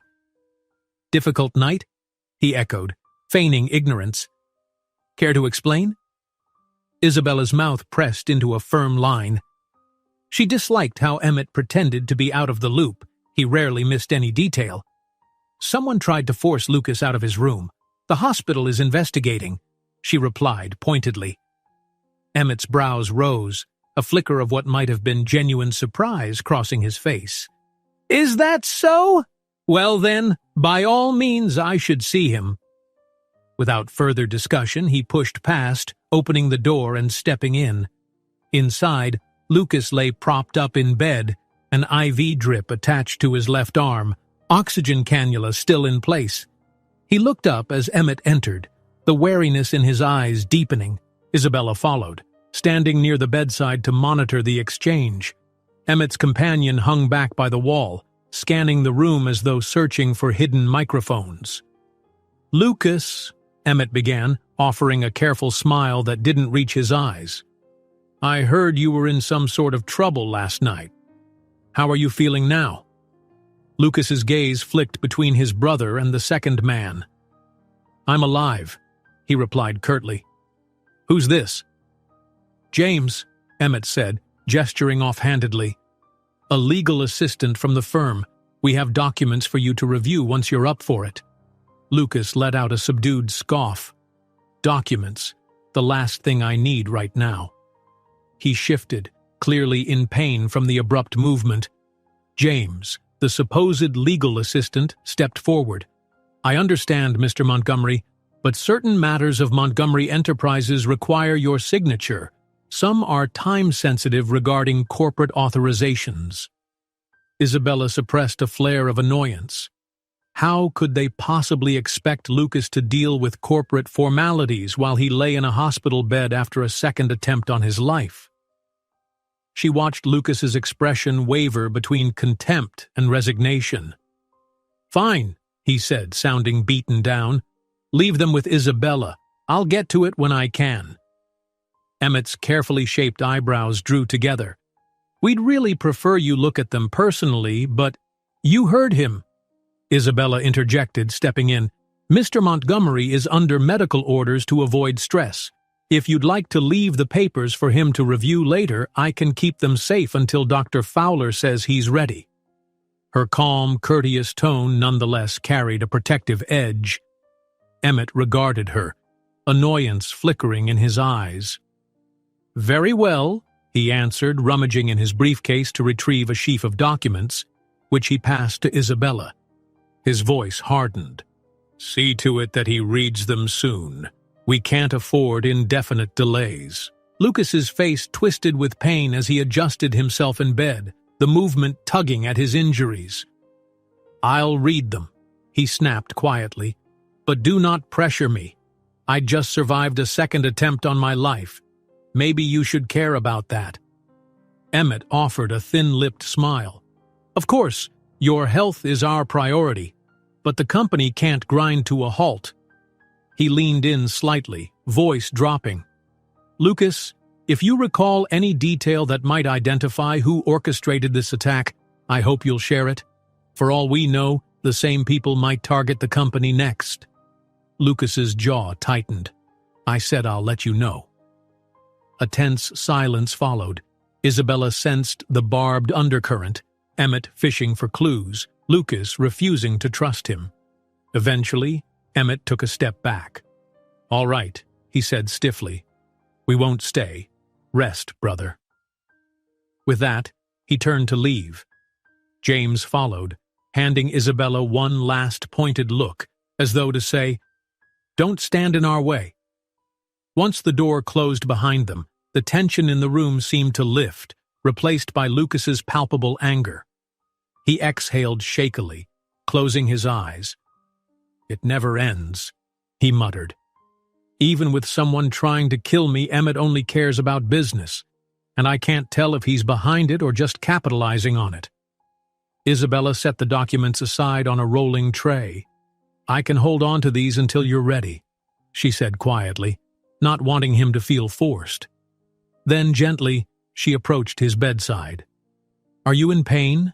Need more medication? He shook his head lightly, though his face showed strain. Not yet. Just stay. His voice dropped. I can't stand being alone right now. Every time the door opens, I wonder if it's another trick.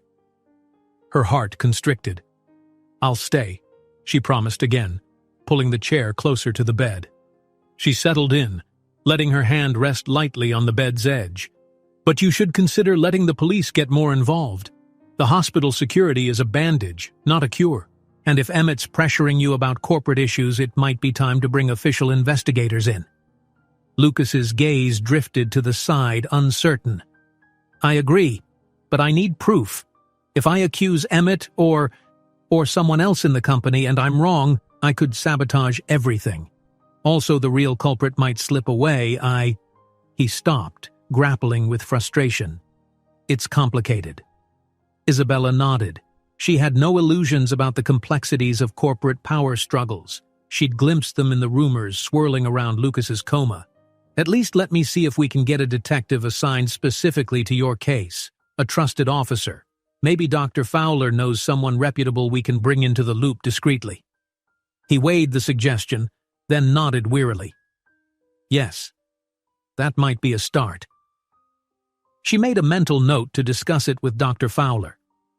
Maybe it was time to approach the local police precinct's detective squad.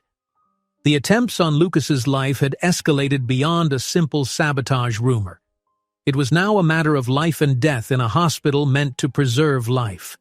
Outside, the overhead lights in the corridor glowed a bright midday hue, and the hush of the morning had been replaced by the routine bustle of staff.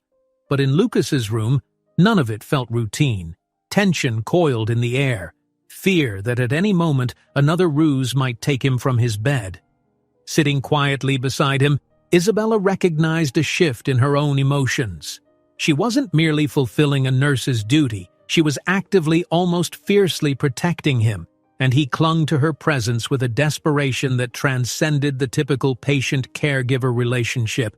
Every exchange of eye contact, every hushed conversation reaffirmed a bond formed by the spark of that midnight kiss and the common need to shield him from danger. Eventually, Lucas's exhaustion caught up and he let his eyes close.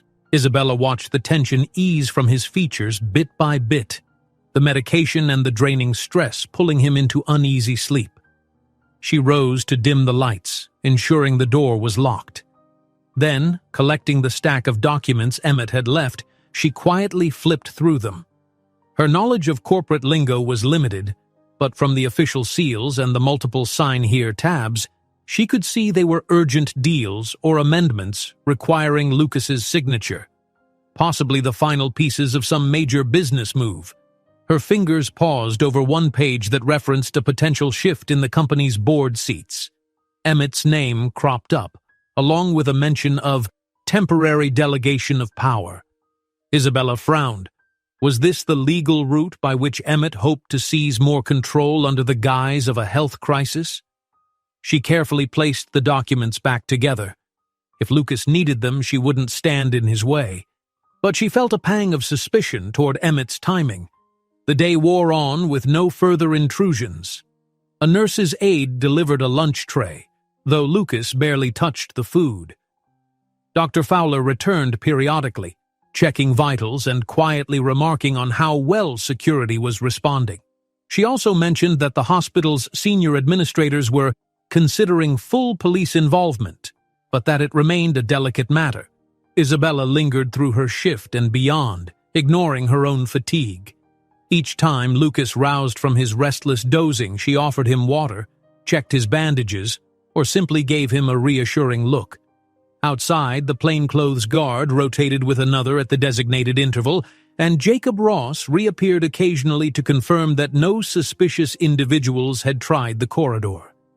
The hospital staff seemed to breathe easier, but Isabella couldn't shake the sense of a larger threat looming just out of sight. Toward early evening, as the overhead lights dimmed to mimic dusk, Lucas awoke with a slight start, eyes darting around until they landed on her. "I thought you might have left," he admitted, voice scratchy. Her heart twinged. "I told you I wouldn't," she said simply, placing a gentle hand on his forearm. He exhaled, relaxing back onto the pillows. Then, in the soft hush that followed, he confided, "I keep seeing that moment on the yacht. Someone telling me to turn the engine on, hearing a sudden hiss, then a roar. And now, last night, that hallway. I feel so trapped in my own skin. I can't do anything to protect myself." Isabella swallowed, feeling his vulnerability. "You're recovering. Soon you'll be stronger. For now, trust me and the team. We won't let anything happen to you." He closed his eyes, as if her words offered a momentary balm. "It's just that everything I built, everything I believed about my circle, it's shattered. I don't know who's behind this, but I can't rule out Emmett or others. Maybe friends I've known for years. Sometimes I wonder if I was a terrible judge of character, or if greed can twist even loyal people." She didn't know how to respond. Instead, she let the silence hold them together, a quiet testament to the precarious path ahead. The hospital's beep of machines lulled in the background, and for a heartbeat, Isabella considered gently placing a hand over his. Yet she hesitated, mindful that lines of professional decorum still existed, even if they felt blurred by the circumstances. Eventually, Dr. Fowler entered, stepping lightly to avoid startling him. She performed a brief check of his IV lines and scanned his vitals on the overhead monitor. Satisfied, she turned to them both. "I've spoken with a detective friend at the local precinct," she said in a low voice. "I'll arrange for a preliminary interview if you're willing, Lucas. They can come quietly, off the record at first, to gather information." Lucas mustered a nod, though tension shadowed his eyes. "Yes, that might be best. No formal statements yet, but I'll talk to them." Dr. Fowler nodded, relief softening her features. Then she glanced at Isabella. "Go home soon, please," she urged. "Get some proper rest. I appreciate your dedication, but you're going to collapse if you keep this up." Lucas's gaze flickered to Isabella, a trace of alarm. It was as if the thought of her leaving, even for a short while, unsettled him. But Isabella forced a small smile. "I will," she promised Dr. Fowler. "Just a bit longer." Dr. Fowler sighed but yielded, stepping out after making a few more notes. When she was gone, Lucas looked at Isabella apologetically.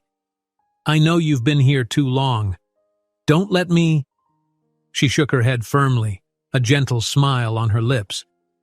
"I'll leave when I'm sure you're settled for the night. And when the detective schedule is set, I'll come back fresh and ready. Deal?"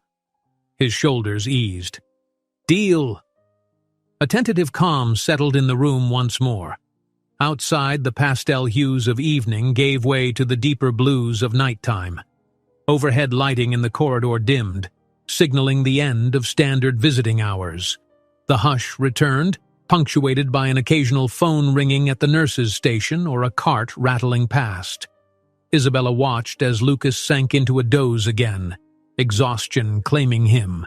She stayed close in case he stirred or panicked, and in those quiet moments, she found her thoughts drifting to her own life, how drastically it had changed in just a matter of days. She'd once believed her job was to mend wounds, administer medication, and offer kind words. Now she was enmeshed in a conspiracy that endangered one of her patients, a man whose life had become strangely entwined with hers. Even as the corridor lights dimmed further, she could not quell the persistent thrum of vigilance beneath her calm exterior. She knew the calm was fragile. The hospital's new security measures were helpful, but if the saboteurs had found one way to breach them before, they might find another. An unspoken vow lodged itself in her chest. She would protect Lucas, no matter how high the stakes climbed, because in doing so she felt she was protecting something rare. Trust, courage, perhaps even love sprouting in the shadows of danger. Eventually her gaze fell upon his face, peaceful in slumber. The overhead monitor ticked out his steady vitals. She let her eyes close just for a few seconds, her body urging for rest. But she refused to slip too deeply into sleep. Not when the shadows outside could still harbor threat. Not when Lucas's enemies lay in wait. For now, she would stand between them and him, quietly, resolutely, determined to see him through this ordeal, no matter how dark the night became. A dull sky loomed outside St. Aurelia Hospital's windows, early dawn battling through heavy clouds. The air felt thick with the promise of rain, a humid weight pressing on the city. Inside room 417, the hush of a new day arrived with a subdued tension. Security personnel changing shifts, monitors beeping faintly, and the faint echo of housekeeping carts rolling through the halls. Lucas stirred from a restless sleep, blinking away the remnants of uneasy dreams. Each shift of his injured body sent pangs of pain through his torso, reminding him that it had only been a few days since he emerged from the coma. He groaned, then took a moment to gather himself, breathing shallowly. This morning, like so many now, brought the realization that the safe world he once believed in no longer existed. Enemies lurked, disguised as allies. He was trapped in a hospital bed, reliant on others to protect him. As he blinked in the grayish daylight, he noticed Isabella seated by the window, reading from a small notepad. She lifted her gaze when she sensed his motion, a warm, hopeful smile reaching her eyes. "Morning," she greeted softly. "How are you feeling?" He managed a shrug, half winced at the discomfort. "Better than last night," he said, forcing a faint grin. "I guess that's progress." In truth, every morning since his second brush with danger had been a test of resilience. Lucas still couldn't quite piece together the identity of the hooded figure who nearly abducted him, and doubts gnawed at his confidence. Isabella stood and drew closer. "Your vital signs look stable," she reported, glancing at the monitors. "Dr. Fowler wants to do another set of scans later, just to make sure nothing was aggravated by the incident." He nodded, recalling how the intruder had jerked him down that lonely corridor. His burns felt tender, bruises from the mishandling forming under the bandages. Swallowing, he tried to shift his thoughts away from the memory. "And the detective?" he asked, voice husky. "Did Dr. Fowler set something up?" Isabella's expression brightened. "Yes, Detective Rainey from the local precinct.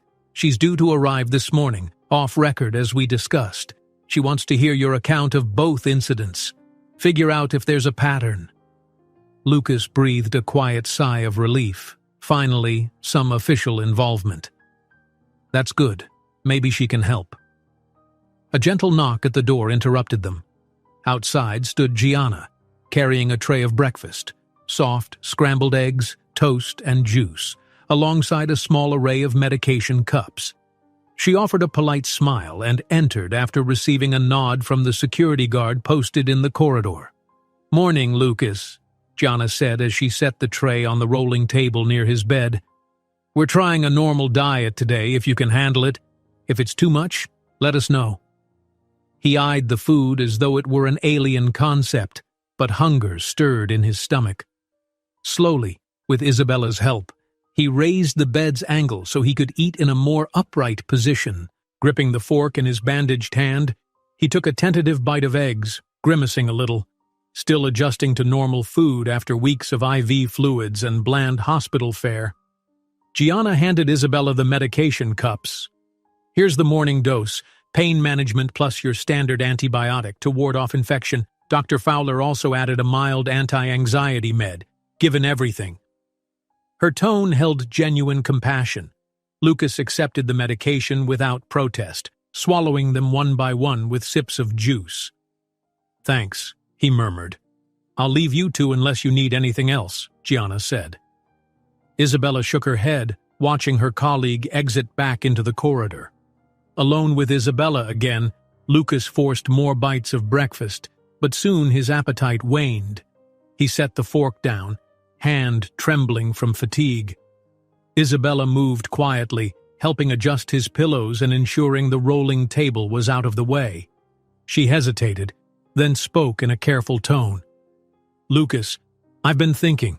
That text message and the phone call I got before the abduction attempt, someone's trying to help you from the shadows.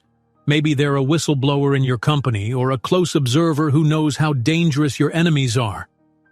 He nodded thoughtfully, remembering how Isabella had revealed those mysterious warnings. But they didn't show themselves, probably scared. A pang of gratitude flickered in his chest.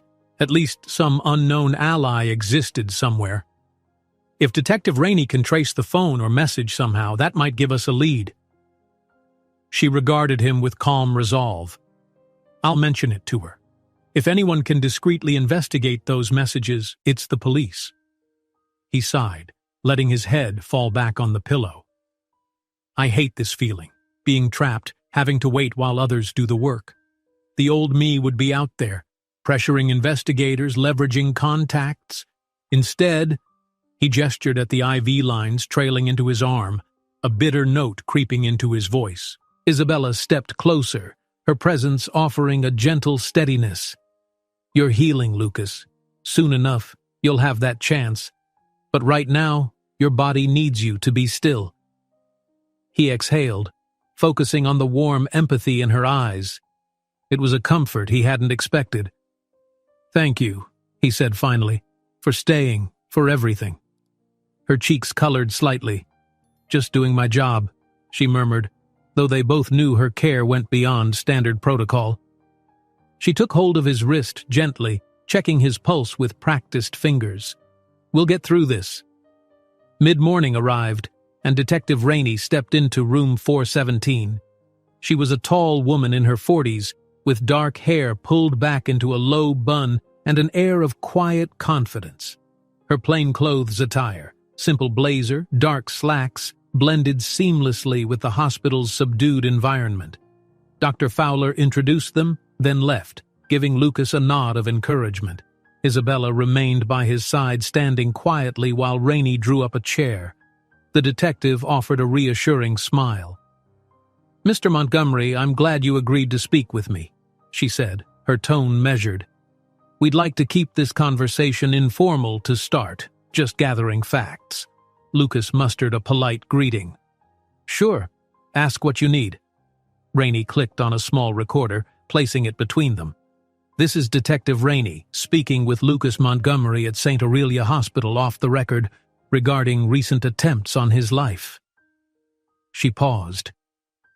"Please describe in your own words what happened leading up to the yacht explosion."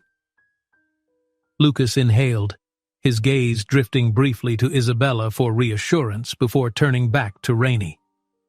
In halting detail, he recounted the night of the explosion, how he'd gone out on his yacht late, a routine sail to clear his head, a vague recollection of receiving a call or message from someone urging him to inspect the boat personally. He remembered stepping aboard, hearing a voice instruct him to switch on the engine. Then the catastrophic blast. His memory blurred, but he insisted it wasn't a mere accident. Someone orchestrated it. Rainey listened intently, occasionally asking clarifying questions.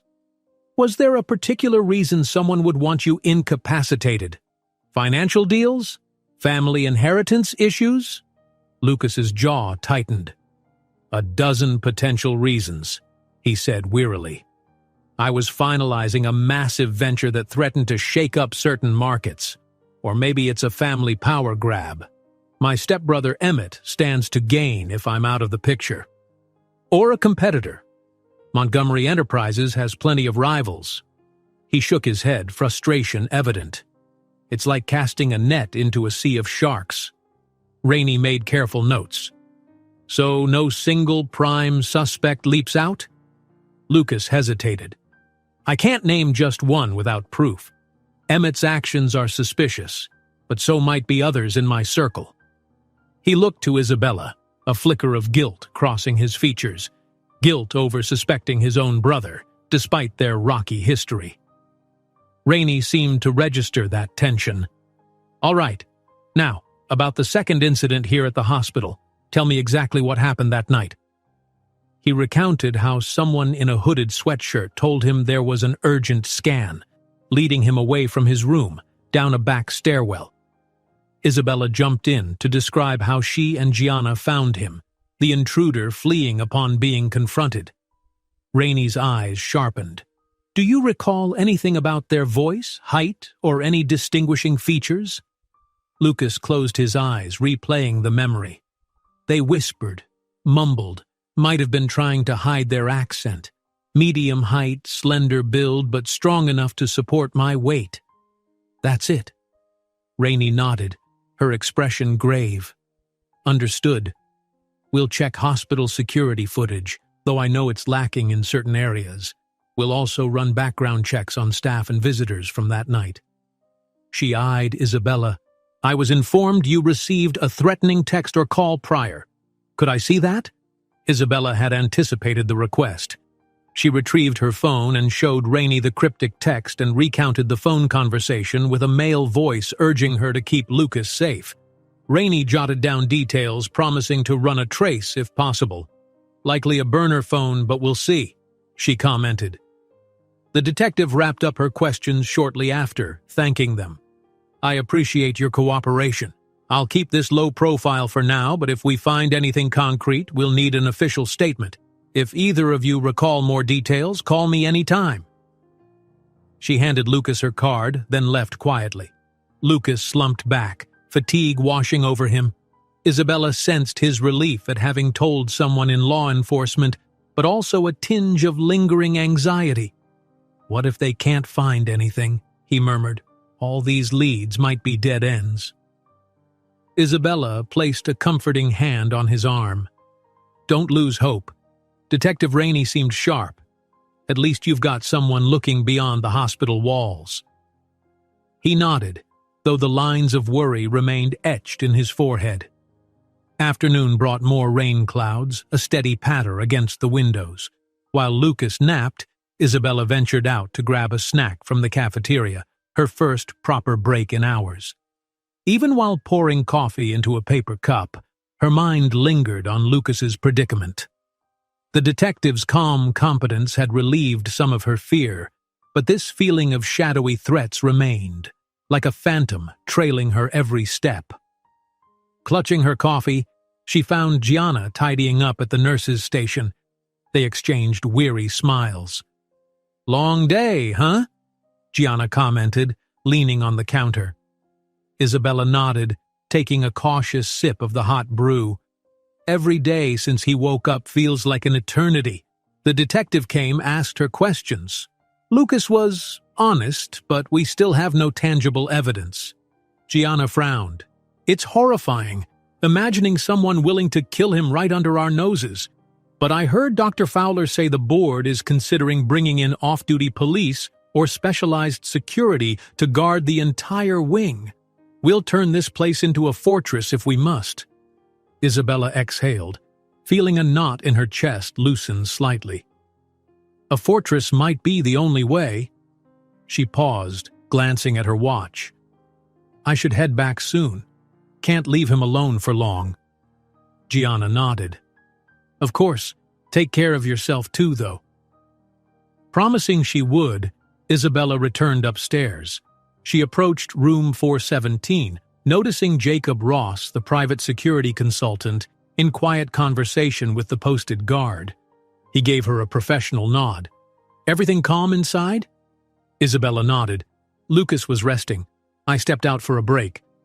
Ross checked a note on his phone. Good. Keep an eye on any visitors. We'll do the same. Inside, she found Lucas awake, eyes fixed on the drizzling rain outside. He glanced at her, relief crossing his features.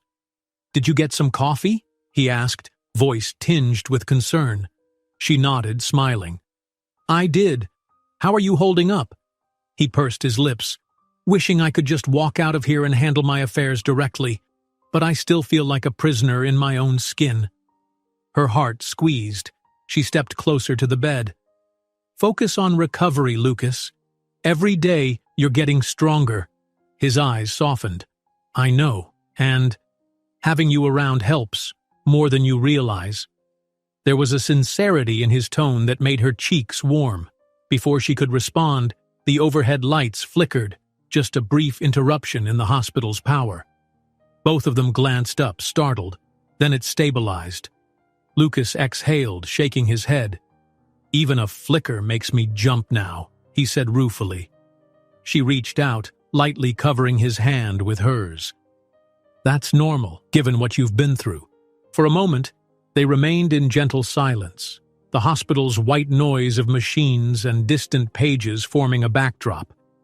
Isabella felt the fragile closeness between them, the tension of attraction wreathed with the gravity of their circumstances. She remembered that night, the quiet plea for him to come back, the soft kiss on his forehead. Though she'd known it was unorthodox, the weight of that moment still reverberated in her. Lucas gently turned his hand beneath hers, fingers hooking around hers in a light grip. I owe you an apology, he murmured. Before all this, I wasn't exactly known as a kind man. My business tactics, the way I pushed people. Maybe I deserved some enemies, but you've been unwaveringly kind, and I'm sorry for how my life's troubles have spilled onto you. Isabella's throat constricted. She shook her head gently. I'm here by choice. Your troubles, well, they're not your fault. Everyone deserves help when they need it most. He watched her with gratitude that needed no words. Then he let go, slowly leaning back against the pillow. A subtle flush colored his cheeks, and Isabella felt her own heart flutter in response. The line between nurse and patient was undeniably blurring. Yet for now, they shared a mutual understanding. Survival first, hearts second. The rain intensified as the evening stretched on, droplets hammering the glass. Dr. Fowler arrived after dinner, guiding a couple of technicians who'd come to perform a fresh set of scans on Lucas's injuries. The team worked methodically, helping him onto a stretcher for transport to the imaging department. Isabella hovered protectively, ensuring the assigned security guard accompanied them. Throughout the short trip, Lucas's tension was visible. He gripped the side rails of the stretcher, refusing to let it move unless Isabella was at his side. She complied, gently coaching him to breathe. The corridor lights flickered overhead in steady patterns, and the smell of antiseptics clung to every corner. In the imaging suite, the technician asked Isabella to wait just outside the scanning room while they positioned Lucas. She stood near the door, arms folded, senses sharp, ignoring the dryness in her throat. Eventually the process ended, and she re-entered to help reposition Lucas. The scans looked promising. No new severe injuries, only bruises. Dr. Fowler let out a relieved sigh. On the way back to the room, Lucas's stretcher rolled slowly, guided by an orderly. Isabella walked on one side, a security guard on the other. She glimpsed Emmett's associate James, lingering near the elevator bank with a phone in hand, though he didn't attempt to approach. Her chest tightened. Clearly, Emmett was still circling, waiting for the chance to push legal documents or glean more info. Safely back in room 417, they got Lucas settled again. Dr. Fowler checked him over, declared he looked stable and advised rest. Isabella could tell from his drawn expression that the day's exertion left him drained. She quietly thanked the staff, then locked the door after them. When she turned, she found Lucas watching her with a weariness that tugged at her heart. "Thank you," he whispered, half-lidded eyes on her, "for everything." She managed a small, reassuring smile, moving to dim the lights. "Try to sleep," she murmured, slipping onto the chair beside him. "I'll stay as long as I can." He didn't protest, simply closed his eyes with a soft exhale. As the machines around them beeped softly in time, Isabella reflected on how ordinary it would all appear to an outsider. A hospital room, a patient resting, a nurse by his side. Yet beneath that veneer lay a fortress of heightened security, a swirl of conspiracies, and the fragile threads of trust binding them together. Outside, thunder grumbled and rain lashed the windows, matching the roiling storm of emotions churning in her chest. She brushed her fingertips over the bandages on Lucas's arm, checking their adherence. He stirred, not quite awake, but not fully asleep, instinctively turning toward her touch. In a few hours, her shift would end again, and the cycle of cautious vigilance would continue. But in that quiet, rain-soaked moment, she allowed herself to hope. Hope that the detective's investigation would uncover a lead. Hope that Lucas would eventually stand on his own 2 feet, free from these shackles of fear. And hope that someday, when the threat passed, they might remember these hours not just as a nightmare, but as the start of something more. A bond forged by crisis and tempered by genuine care. He let out a soft breath, and she realized he'd fallen asleep, lulled by the soft patter of rain and her presence. Gently, she brushed a stray lock of hair from his forehead, feeling protective in a way she never had with any other patient. If fate had placed her in this position, she would not falter. She would see him safe, no matter what shadows prowled these halls. And as she sat there, listening to the lullaby of the storm, she silently vowed, "Let them come, whoever they are. They will not take Lucas Montgomery again." She would stand guard against the darkness until the rising sun burned away every lingering threat. Rain still pelted the windows of St. Aurelia Hospital when Isabella woke from a light doze in the chair beside Lucas's bed. She blinked, momentarily unsure of the time, until the faint gray light outside indicated early morning. The overhead fluorescents were at their lowest setting, granting the room a muted calm. A soft groan drew her attention. Lucas lay with his brow furrowed, his breath coming in shallow gusts as he fought the edge of pain. The activity of the previous day, scans, new bandages, lingering tensions, had left him visibly drained. Isabella instinctively reached for the small button that regulated his IV pain medication, pressing it gently to administer a safe, doctor-approved dose. His eyes flickered open, locking onto hers. Even half awake, he seemed to recognize her, and a trace of relief crossed his features. "Mornin'," he rasped, grimacing as he cleared his throat. Isabella leaned forward. "How do you feel?" His gaze slid toward the bandages on his arms and the tightness around his ribcage. "Like I lost a battle," he murmured wryly, "but a bit less like I'm losing the war." She smiled, the smallest motion softening her fatigue. "That's something. Did you manage to get some rest?" He nodded. "Not too many nightmares this time." He flexed his fingers experimentally, then let out a quiet sigh. "The real world's bad enough, though." Before she could respond, There was a light knock at the door. The uniformed guard, this shift's posted sentinel, poked his head in. "Morning, nurse. Just wanted to check if either of you needs anything. The night's been quiet."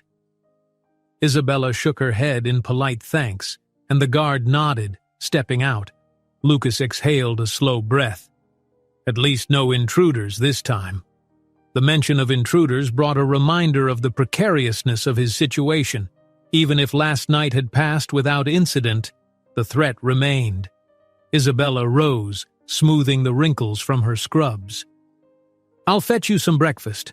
Dr. Fowler wants you to try more solid foods again. Keep your strength up." He watched her, concern flickering in his eyes. "You look more tired than me. Are you sure you're okay?" Her cheeks warmed at his unexpected worry. "I'm fine. A little rest here and there. The staff is rotating extra help, so I'm not alone."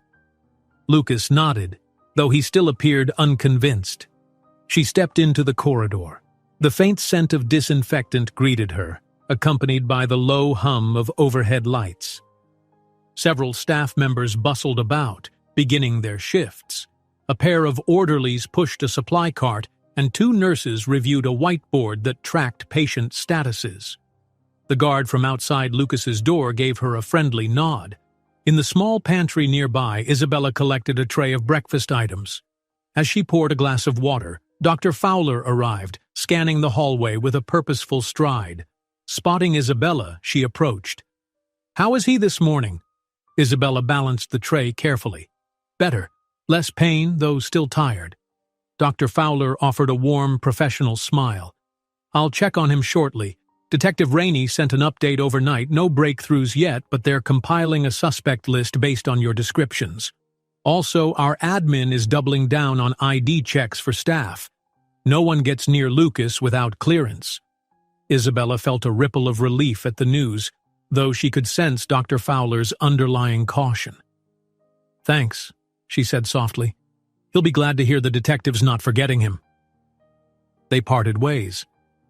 Isabella returned to room 417, carefully balancing the tray. She found Lucas sitting more upright, wincing but determined. She set the tray on the table beside him. "Breakfast is served," she said, attempting a light-hearted tone. He managed a half-smile. "Could use some coffee, but I'm guessing that's off-limits with my current meds." She chuckled, picking up a piece of toast and tearing it into smaller bits he could handle without straining. "We'll see about decaf eventually. But for now, let's start slow." Mid-morning arrived, bringing a subdued bustle to the hallway. Gianna popped in to help Isabella with Lucas's daily check, replacing IV fluid bags, verifying bandages. Lucas endured their ministrations with stoic patience, gritting his teeth only when the cleaning of a wound stretched tender skin.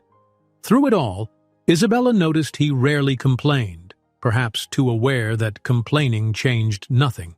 As they finished, a knock at the door caused them all to pause. The guard outside announced, "Detective Rainey is here, alone." Lucas nodded for them to let her in. Detective Rainey stepped inside, wearing the same professional attire as before, a blazer over a neat blouse. She carried a slim folder under one arm. "Morning," she greeted. Then, glancing at Gianna and Isabella, she nodded politely. "I hope it's okay if I speak with Mr. Montgomery again?" Lucas gestured toward an empty chair. "Go ahead. Did you find anything new?" Rainey sat, opening the folder. "We reviewed the phone records for that number Nurse White provided. As expected, it's a burner, disconnected hours after the call. But we did catch a faint lead. Someone purchased that SIM card from a small convenience store a few miles away, paying in cash. The store's CCTV is abysmal, but we're trying to enhance it." Isabella exchanged a hopeful glance with Lucas. It was at least some progress. Rainey turned a page. "Regarding your staff and visitors, we're cross-checking the night of your second incident with hospital IDs. So far, no major red flags, though we have a few anomalies. A staff pass got swiped through a locked door around 2 a.m., but the nurse assigned that pass claims it was stolen from her cart." Lucas's brow furrowed. So someone used a stolen ID to get around. That means they planned it carefully. Rainey nodded. Likely so. We also have a partial footprint in the stairwell that doesn't match standard hospital shoes. We're running comparisons, but it's not guaranteed to yield results. He sighed. Still, that's something. Any word about my brother Emmett? Rainey flipped another page. We've placed a discreet watch on him and a few associates, but he's done nothing suspicious since last visiting you. Spent most of his time in corporate offices and was seen dining with potential investors last night. Of course, none of that rules him out. She paused, meeting Lucas's gaze steadily. We'll keep digging. Meanwhile, keep your guard up. Let us know if anything else surfaces. Calls, messages, visitors. Lucas nodded. Thank you. With a brisk but polite farewell, Rainey left, leaving a mix of relief and frustration in her wake. Lucas stared at the closed door. They're trying, but it's all so slow, he muttered, gripping the bed railing. Isabella rested a hand on his arm. Investigations take time, but they have leads now. You're not forgotten. He exhaled, tension lining his jaw. Feels like I'm living in limbo. The rest of the day passed in measured quiet. Outside, the rain gave way to a brooding, overcast sky, the wind picking up in gusts. Hospital staff, under the watchful eyes of security, rotated in with fresh supplies and more thorough ID checks than usual. Several times, Emmett's assistant, James, hovered near the corridor, presumably hoping to drop off more documents or glean insights, but the guard shooed him away, citing Lucas's rest orders. Around mid-afternoon, Lucas finally requested that Isabella hand him the sheaf of papers Emmett had left days ago. She helped him prop up on pillows, carefully setting the documents on his lap. Are you sure you're up for this? She asked, concerned. Dr. Fowler wanted limited stress. He managed a determined nod. I need to see what's so urgent that Emmett's sending his lackeys. Could be a clue, or maybe it's just standard business.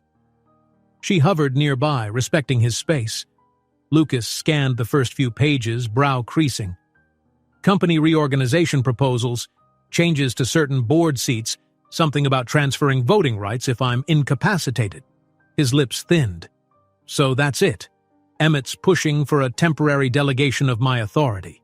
Under these terms, he'd have nearly full control of Montgomery Enterprises if I'm unable to fulfill my executive duties. Isabella felt a wave of anger on his behalf. He's capitalizing on your injuries, she said softly, trying to secure a legal path to power. Lucas nodded grimly. Looks that way, but I don't see direct evidence linking him to the attempts on my life. He might just be opportunistic. He flipped another page, then halted. Wait, this clause. It references an existing threat assessment, claiming I might remain in a vegetative state. This was dated right before I woke up from the coma. His anger flared. He was preparing to take over while I was still unconscious, presumably for the good of the company. The bitterness in his tone was unmistakable. Isabella gently took the pages from him when she saw his hands start to shake. Let's not push your blood pressure too high, she whispered. He closed his eyes, breathing unevenly. And the worst part is, maybe it would have been easier if I never woke. The statement came out in a hollow murmur, weighed down by betrayal and exhaustion. Isabella's heart tightened. She set aside the papers and sat at the edge of his bed. Don't say that. You're here, alive. That means you can fight back, can reclaim your life. She placed a tentative hand on his shoulder, offering comfort. He opened his eyes to meet hers, raw emotion gleaming in them. I'm just so tired. Tired of not knowing who orchestrated this. Tired of suspecting my own brother or a so-called friend. Tired of fear. Her gentle hand moved upward, a reassuring pressure against the curve of his neck. That's precisely why you must keep going. Every day you heal is one day closer to confronting whoever's behind this. He nodded, the corners of his mouth tugging down as though he might cry but refused to let it happen. I'm not giving up, he whispered, not with you here. The silence that followed was thick with emotion, an unspoken understanding that their connection had grown past the confines of nurse and patient. He clasped her hand just for a moment, letting the warmth linger before exhaling and pulling back. Evening shadows lengthened, the hospital lights switching over to a softer glow.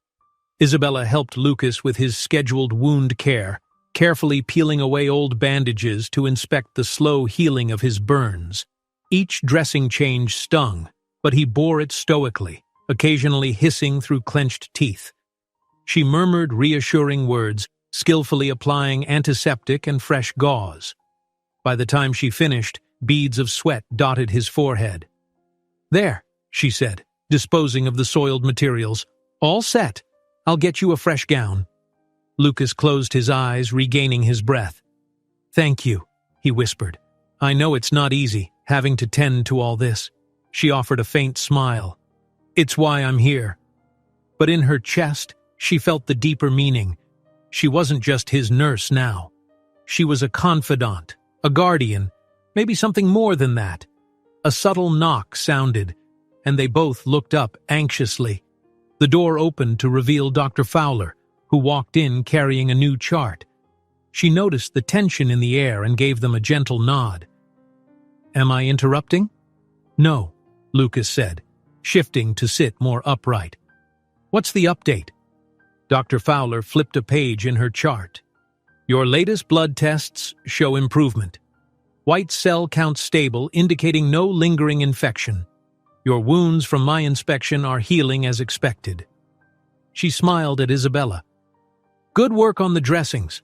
Now we need to focus on mobility, physical therapy. A short, supervised walk, maybe tomorrow, if you can manage it." Lucas arched a brow. "Walk? I'm barely able to stand." Dr. Fowler nodded sympathetically. "It'll be incremental. A therapist will come by, help you exercise your legs, keep your muscles from atrophying. Even brief sessions can speed recovery."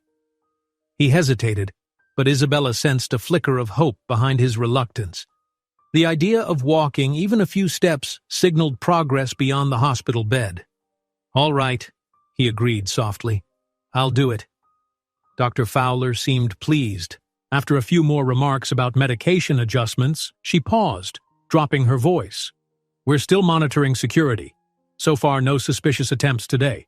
But we all know the threat's not gone. Please remain vigilant." Her gaze flicked between Lucas and Isabella meaningfully. They promised to be cautious, and Dr. Fowler departed, leaving the hush of evening to settle again. A few hours later, Gianna arrived to relieve Isabella for a break. "Go grab dinner. Rest your eyes for half an hour," Gianna insisted. "I've got this." Isabella sighed, torn between exhaustion and the urge to remain. But the persistent ache in her own body reminded her that she needed to recharge. She turned to Lucas, who offered a nod of approval. "Go," he said softly. "I'll be okay. Gianna's here." She mustered a gentle smile, feeling a swirl of conflicting emotions. "I won't be long." Exiting the room, she walked down the corridor, heart heavy with the knowledge that stepping away even briefly felt risky. But she knew it was necessary. She couldn't protect him if she was too depleted to think straight. She made her way to a small staff lounge on the same floor. The windows there overlooked the hospital's courtyard, where rain puddles glistened under the flickering lamps. She grabbed a snack from a vending machine, crackers and water, and sank into a worn chair, letting her eyes close for a moment. Images replayed in her mind. Lucas's guarded expression as he spoke to Detective Rainey, the bitterness in his voice when discussing Emmett's takeover documents, the quiet relief he found in her presence. Slowly, she realized how deeply entangled she'd become, not just as his nurse but as a personal ally. Their bond had crossed an invisible line, and although it felt precarious, it also felt undeniably real. A creak of the lounge door startled her. She looked up to see Dr. Fowler slip in, eyebrows raised in concern. "You all right?" Isabella straightened. "Just overwhelmed," she admitted. "Everything about this situation. Someone out there wants Lucas dead, and I'm practically living in his shadow. trying to keep him safe. Dr. Fowler placed a comforting hand on her shoulder. I know, it's a heavy burden, but you're not alone. We have security, the detective, the board, and me, she added, smiling gently. I'm behind you every step of the way. Isabella felt tears prick at the corners of her eyes, but blinked them back. Thank you. It's just, I never expected to care this much. He's more than a patient now. Her voice was barely above a whisper. The doctor's expression softened. I can see that. Sometimes these bonds form when life and death hang in the balance. My advice is to stay honest with yourself and remember your boundaries, but also don't shut out your compassion. It's your greatest strength. Isabella nodded, absorbing the words, feeling both comforted and apprehensive about how far her heart had already ventured. After a short break, she returned to room 417, re-energized, if only slightly. Gianna was chatting quietly with Lucas, who looked more relaxed. They both glanced up as Isabella entered. I'll leave you two, Gianna said, offering Isabella a meaningful look before stepping out. Lucas patted the bed's edge, beckoning Isabella closer. She complied, stopping at his side. He studied her face, concern etched on his own. You okay? You look less tense. She managed a small laugh. You think I look less tense? Her shoulders eased fractionally. I feel better, yes. He nodded, shifting carefully to relieve pressure on his bandaged side. I asked Gianna how you're doing. She said you barely left my room. You have a life outside this hospital, you know. She shrugged gently, mindful not to downplay the seriousness of his condition. I do. But right now, this is where I need to be. I've told the staff I can handle extra shifts. His eyes flickered with gratitude, then something close to yearning. Thank you, he repeated, voice taut with emotion. I can't do this alone. The closeness of the moment made the room feel smaller, the hush more intimate. Isabella reached for his hand, allowing herself that gesture. Their fingers laced briefly, a silent affirmation. Then she recalled Dr. Fowler's counsel about boundaries. She withdrew her hand, offering a reassuring smile that danced between professional and personal. It's late, she murmured, glancing at the clock, nearing 10 at night. You should try to sleep. He sighed, sinking back into the pillows. You'll be here if I wake? She nodded, her voice gentle.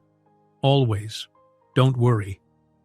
Outside, the corridor lights had dimmed for the evening shift, and the hush resumed its familiar hold on the hospital.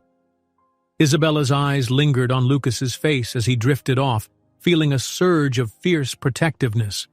She had no idea how deep this conspiracy ran, but she knew one certainty. Whoever dared to come after him again would find her in their path. Thunder rumbled in the distance, hinting at another late-night storm. Isabella exhaled, checking the lock on the door and verifying the security guard's presence through the small glass panel. All was still for now. Settling into her chair, she arranged a thin blanket over herself, determined to keep watch through another long night. Her heart pounded softly with each breath. Tomorrow might bring fresh attempts, new revelations, or further anguish. But she refused to yield to the terror that lurked. This unwavering nurse, the one who'd kissed her patient's forehead and whispered him back to life, would stand guard once more. Day by day, they edged closer to uncovering the truth, and as dawn threatened to break again, Isabella hoped that soon the light would banish the shadows of conspiracy for good. A cold, stormy dawn broke over St. Aurelia Hospital, the sky painted in dark purples and blues. Rain lashed the tall windows, providing a steady percussion that echoed through the hushed halls. In room 417, the atmosphere felt both subdued and tense. A sleepless night had left Lucas looking paler than before, and though Isabella had dozed off briefly in the chair at his bedside, the faint circles under her eyes hinted at mounting fatigue. Still, she rose the moment he stirred, instantly alert. The day's routine began with the usual checks, vital signs, wound inspections, and a medication update. Lucas grimaced through the bandage change, pressing his lips together to suppress any cry of pain. In the background, a nurse's aide discreetly swapped out linens and disposed of medical waste. Through it all, Isabella stayed close, murmuring reassurance. "Good," she said softly, when she finished rebandaging a particularly tender spot. "No sign of infection. Everything's healing on schedule." Lucas exhaled, managing a wry smile despite the lingering discomfort. "I feel like a living jigsaw puzzle. Each piece is a bruise or burn." She gently rested her hand on his wrist. "You're mending, little by little." He nodded, his eyes glancing toward the locked door. "And no intruders last night," he noted, relief mingling with caution. "Thankfully, no," Isabella agreed. She stepped back, carefully disposing of her gloves. "Security upped their patrol. I heard them passing by the room every half hour or so." Lucas's expression tightened. "I'm grateful for it, but I hate this fortress feeling." He closed his eyes momentarily, recalling how freedom of movement on his yacht, in his offices, had once defined his life.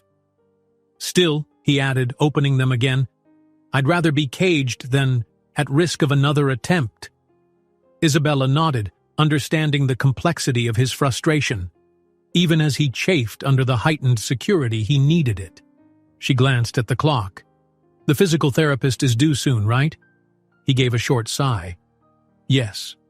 Dr. Fowler insisted I try a short walk down the corridor.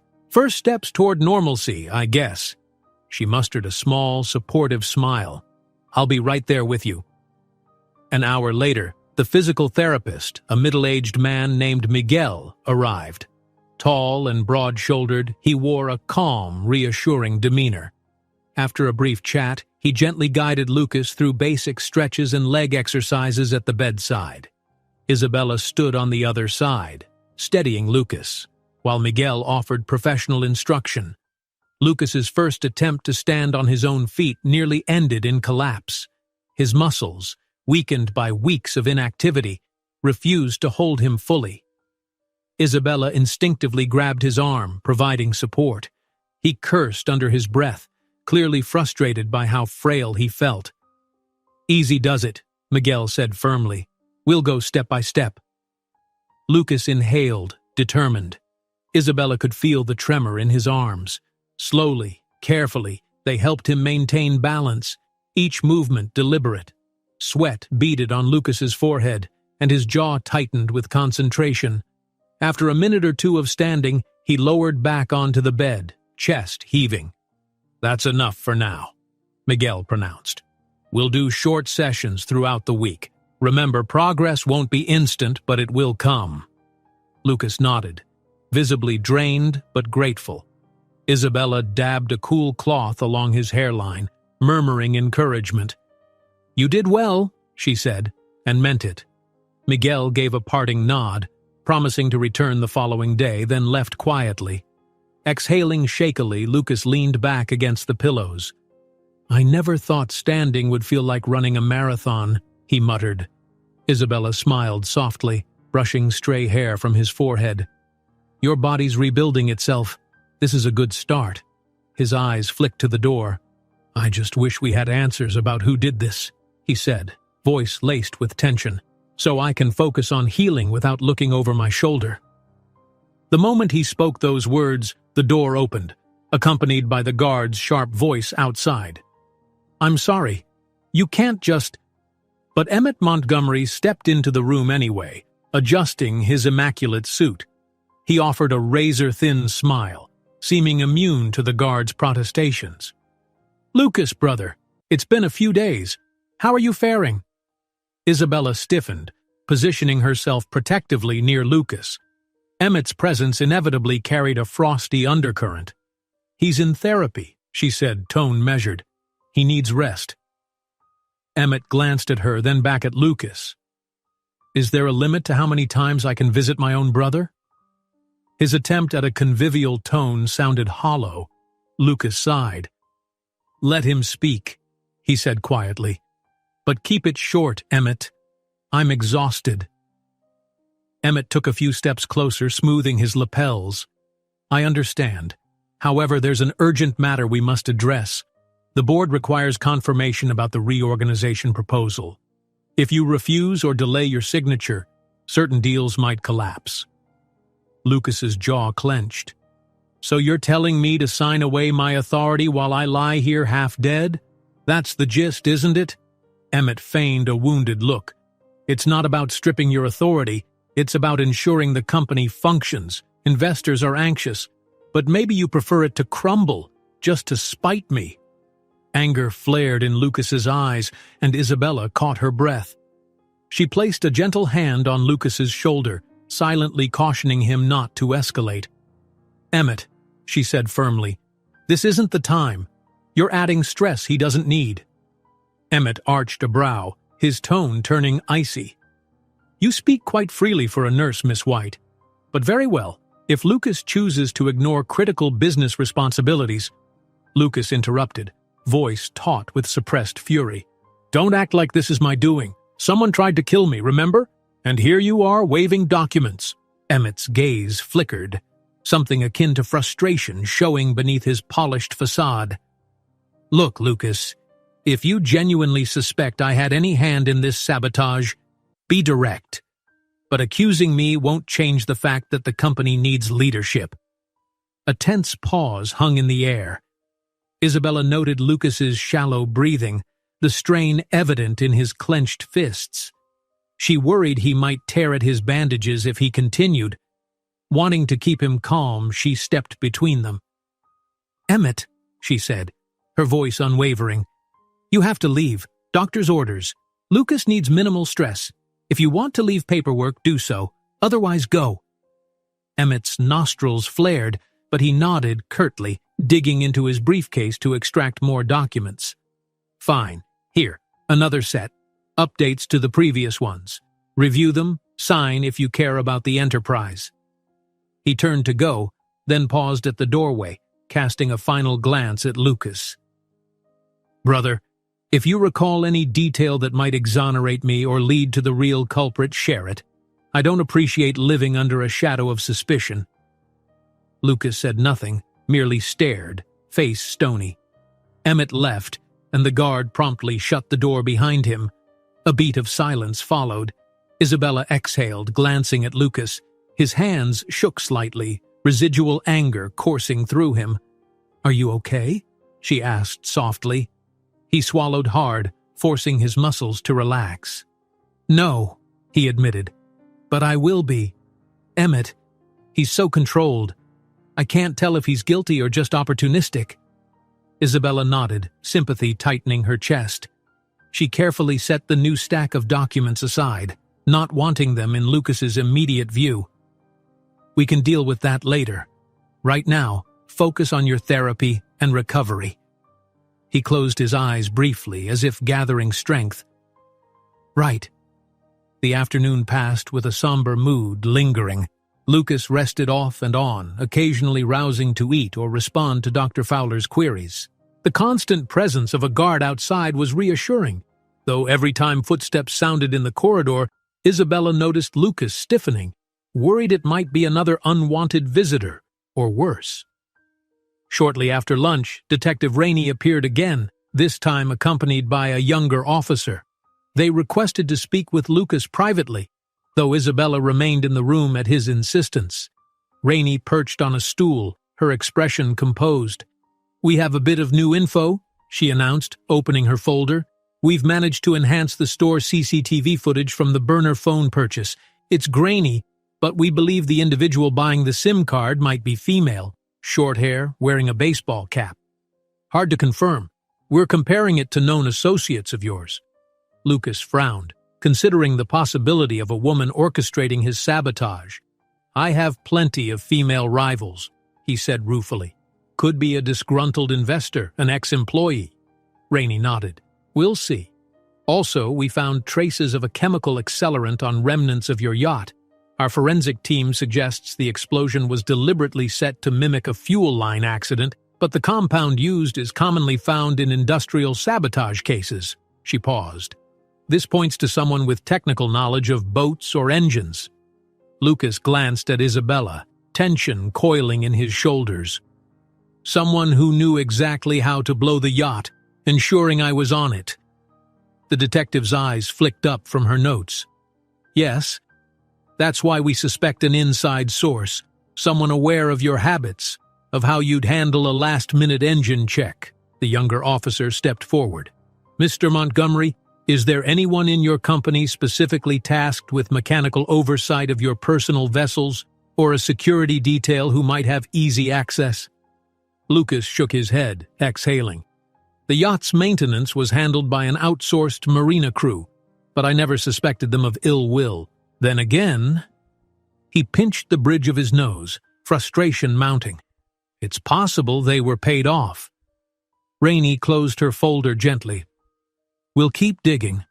In the meantime, I'd advise you to gather as much info as you can about those who had direct access, marina workers, corporate staff, even acquaintances who visited you there.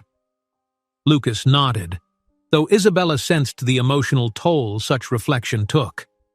After the officers left, he sagged against the pillows, visibly drained. She hurried to fetch him water, pressing the cool cup into his shaky hands. He drank quietly, then spoke in a hushed tone. I feel stuck. Every new detail confirms it was sabotage, but no name, no face. Isabella sat on the edge of the bed.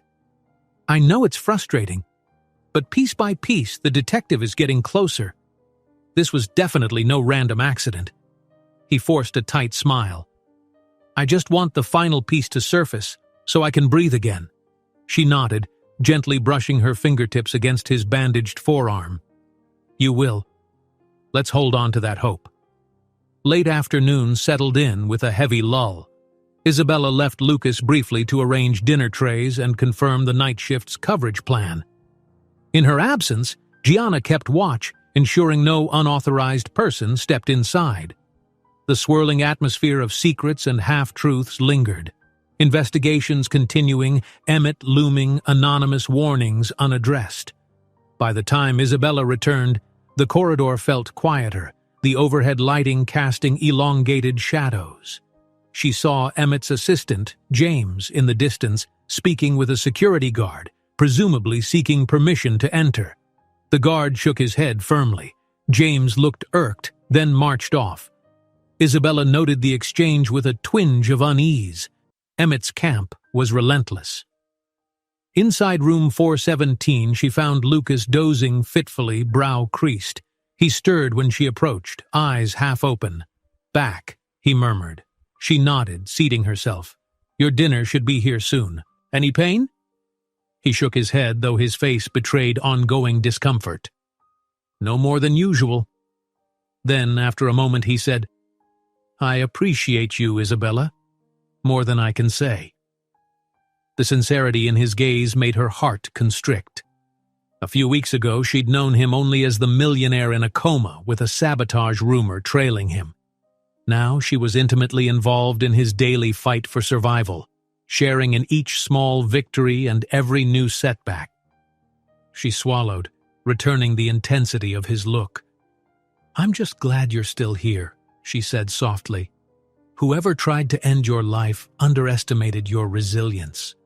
He offered a ghost of a grin. And yours. At that, a knock interrupted them. This time it was Gianna with the dinner tray. She flashed a friendly smile, noticing the closeness between Lucas and Isabella, but saying nothing. Placing the tray on the mobile table, she nodded to both of them. Call if you need anything. When Gianna departed, Isabella helped Lucas adjust the bed so he could manage the meal on his own. He attempted a few bites, but soon slowed, weariness draining his appetite. She took the tray away, quietly noting how his eyes kept drifting toward her, as if finding comfort in her steady presence. Finally, evening claimed the hospital again, the outside world fading into darkness. Lucas sank into a lighter sleep, lulled by medication and fatigue. Isabella settled into the chair, listening to the muted beep of monitors. Her eyelids felt heavy, but she resisted sleep, her watchfulness sharpened by the knowledge that dangers still prowled beyond these walls. About an hour into the night shift, Isabella's phone buzzed in her pocket, an unknown number. Heart hammering, she stepped out to the corridor and answered quietly.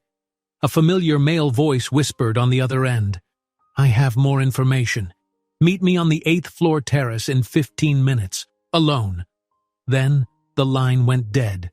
She stood there, pulse racing. The anonymous caller again. Could this be a trap or a genuine tip? She glanced at the guard, debating. Informing him might risk scaring away the informant or risk a setup, but was she willing to chance going alone? Guilt gnawed at her.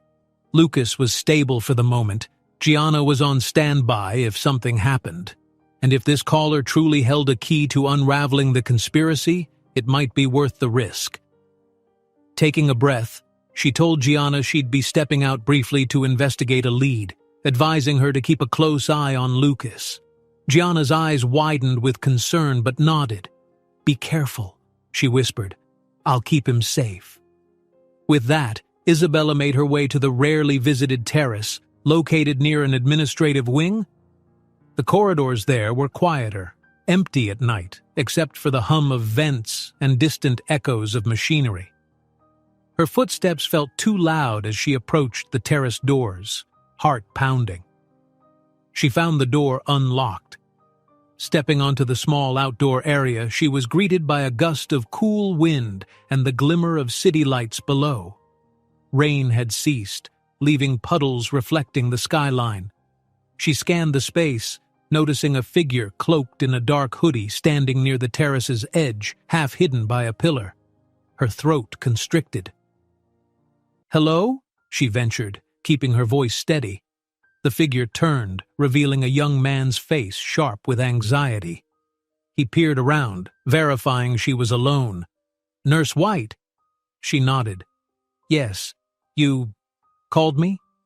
He exhaled shakily. "I'm the one who warned you about Montgomery's danger.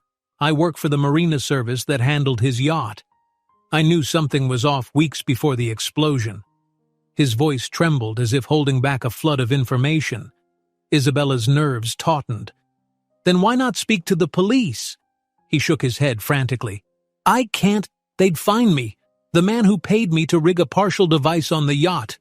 He threatened my family. I didn't realize it would be a real bomb. I thought it was a routine sabotage to cause damage. But then..." His voice faltered. She felt a chill crawl up her spine. "You actually touched the device?" The man hung his head. "They told me it was just a small disruptor, not lethal, but after seeing the aftermath, I knew they'd used me. I'm sorry." Fear and anger clashed in her chest. "Who hired you?" she demanded. "Tell me."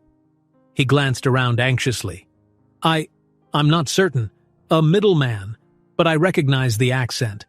An associate of Emmett Montgomery, maybe. Or at least that's the rumor. I don't know for sure.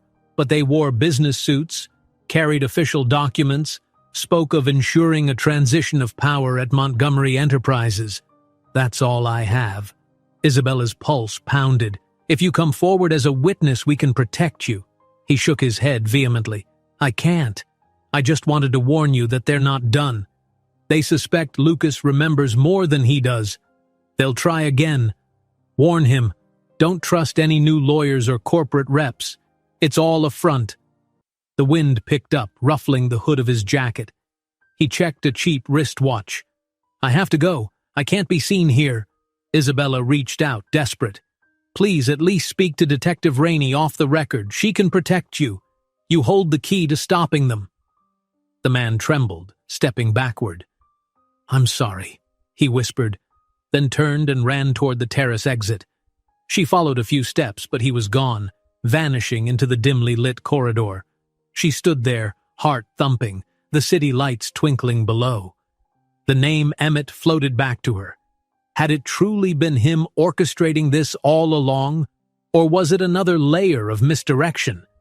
She clutched her phone, a swirl of anger, fear, and determination flooding her senses.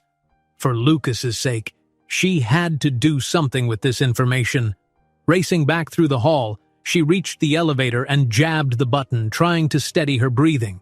She had to tell Lucas and the detective. This was the closest they'd come to a direct link implicating someone in the sabotage. Yet, as she ascended to the main floor, anxiety gnawed at her. If Emmett was truly behind it, or even if one of his associates were, he wouldn't hesitate to strike again, especially if the marina worker's confession leaked. Isabella tightened her grip on her phone, silently praying no harm had befallen Lucas in her short absence. She'd taken a risk leaving him.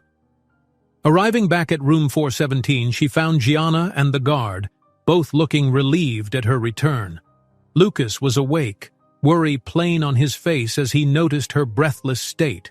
"What happened?" he asked, alarmed. She locked the door behind her, stepping to his side. "I just got a confession from one of your yacht's marina servicemen," she began, voice trembling with adrenaline. "He says he was tricked into rigging part of the device by someone tied to your corporate circle, possibly Emmett's associate." Lucas's eyes widened, all color draining from his face. "Then it's Emmett?" She swallowed. "It's not confirmed, but there's a connection. He threatened the man's family to keep him quiet. We have to tell Detective Rainey immediately." Lucas lay back, breathing shallowly. 1,000 emotions flickered in his gaze. Betrayal, anger, a raw sorrow. "Then it's as I feared," he whispered. "My own stepbrother might have done this for control, for power." Isabella gently touched his shoulder. "We'll handle it. The detective will act on this. We'll protect that witness if we can find him again." He closed his eyes, a bitter laugh escaping. "So it comes to this, my own family." She felt a fierce, protective anger. "You're not alone. I'm here." He opened his eyes, meeting hers with a mixture of gratitude and despair. I can't believe this is real." Outside, thunder rumbled once more, as if echoing the storm raging in Lucas's life. Isabella squared her shoulders, determination fueling her next breath. She'd get Detective Rainey on the phone, reveal the new lead, and they'd confront Emmett head-on if necessary. Enough shadows and secrets. Lucas deserved resolution, and if that meant unmasking his own family member, so be it. In that hospital room filled with monitors' soft beeps, they shared a moment of silent resolve. No more running, no more hiding. The stage was set for a final confrontation with the truth, and Isabella vowed to stand with Lucas, come what may. A stormy twilight enveloped St. Aurelia Hospital, thunder growling across the sky like a distant menace. Inside room 417, a crackle of tension coursed through the air.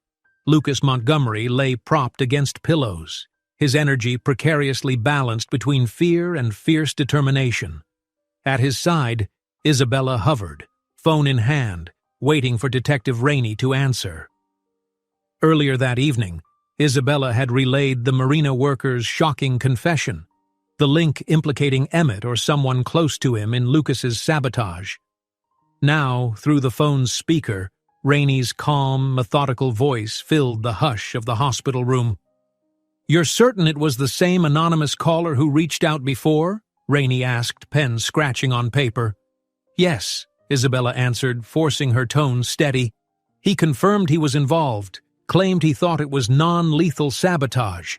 He refused to identify the exact mastermind, but he strongly hinted it was Emmett Montgomery's associate." Lucas exhaled in a shaky breath. "Which means Emmett or his circle orchestrated the yacht's explosion, and possibly the second attempt here." On the other end of the line, Rainey paused. "This is crucial intel, but we need actual evidence or a willing witness to implicate Emmett. Without that man's statement on record, it's still hearsay." Isabella swallowed. "He's terrified. Said he feared for his family. We lost him before we could push for official testimony." A soft sigh came over the line. We'll see if we can trace him. For now, if Emmett is truly behind this, we have to assume he'll make another move soon, especially if he suspects Lucas might recover enough to testify. Stay vigilant. I'll request a court order to question Emmett and his associates." They ended the call with solemn thanks. As the line clicked off, the beep of Lucas's IV drip seemed to grow louder in the tense silence.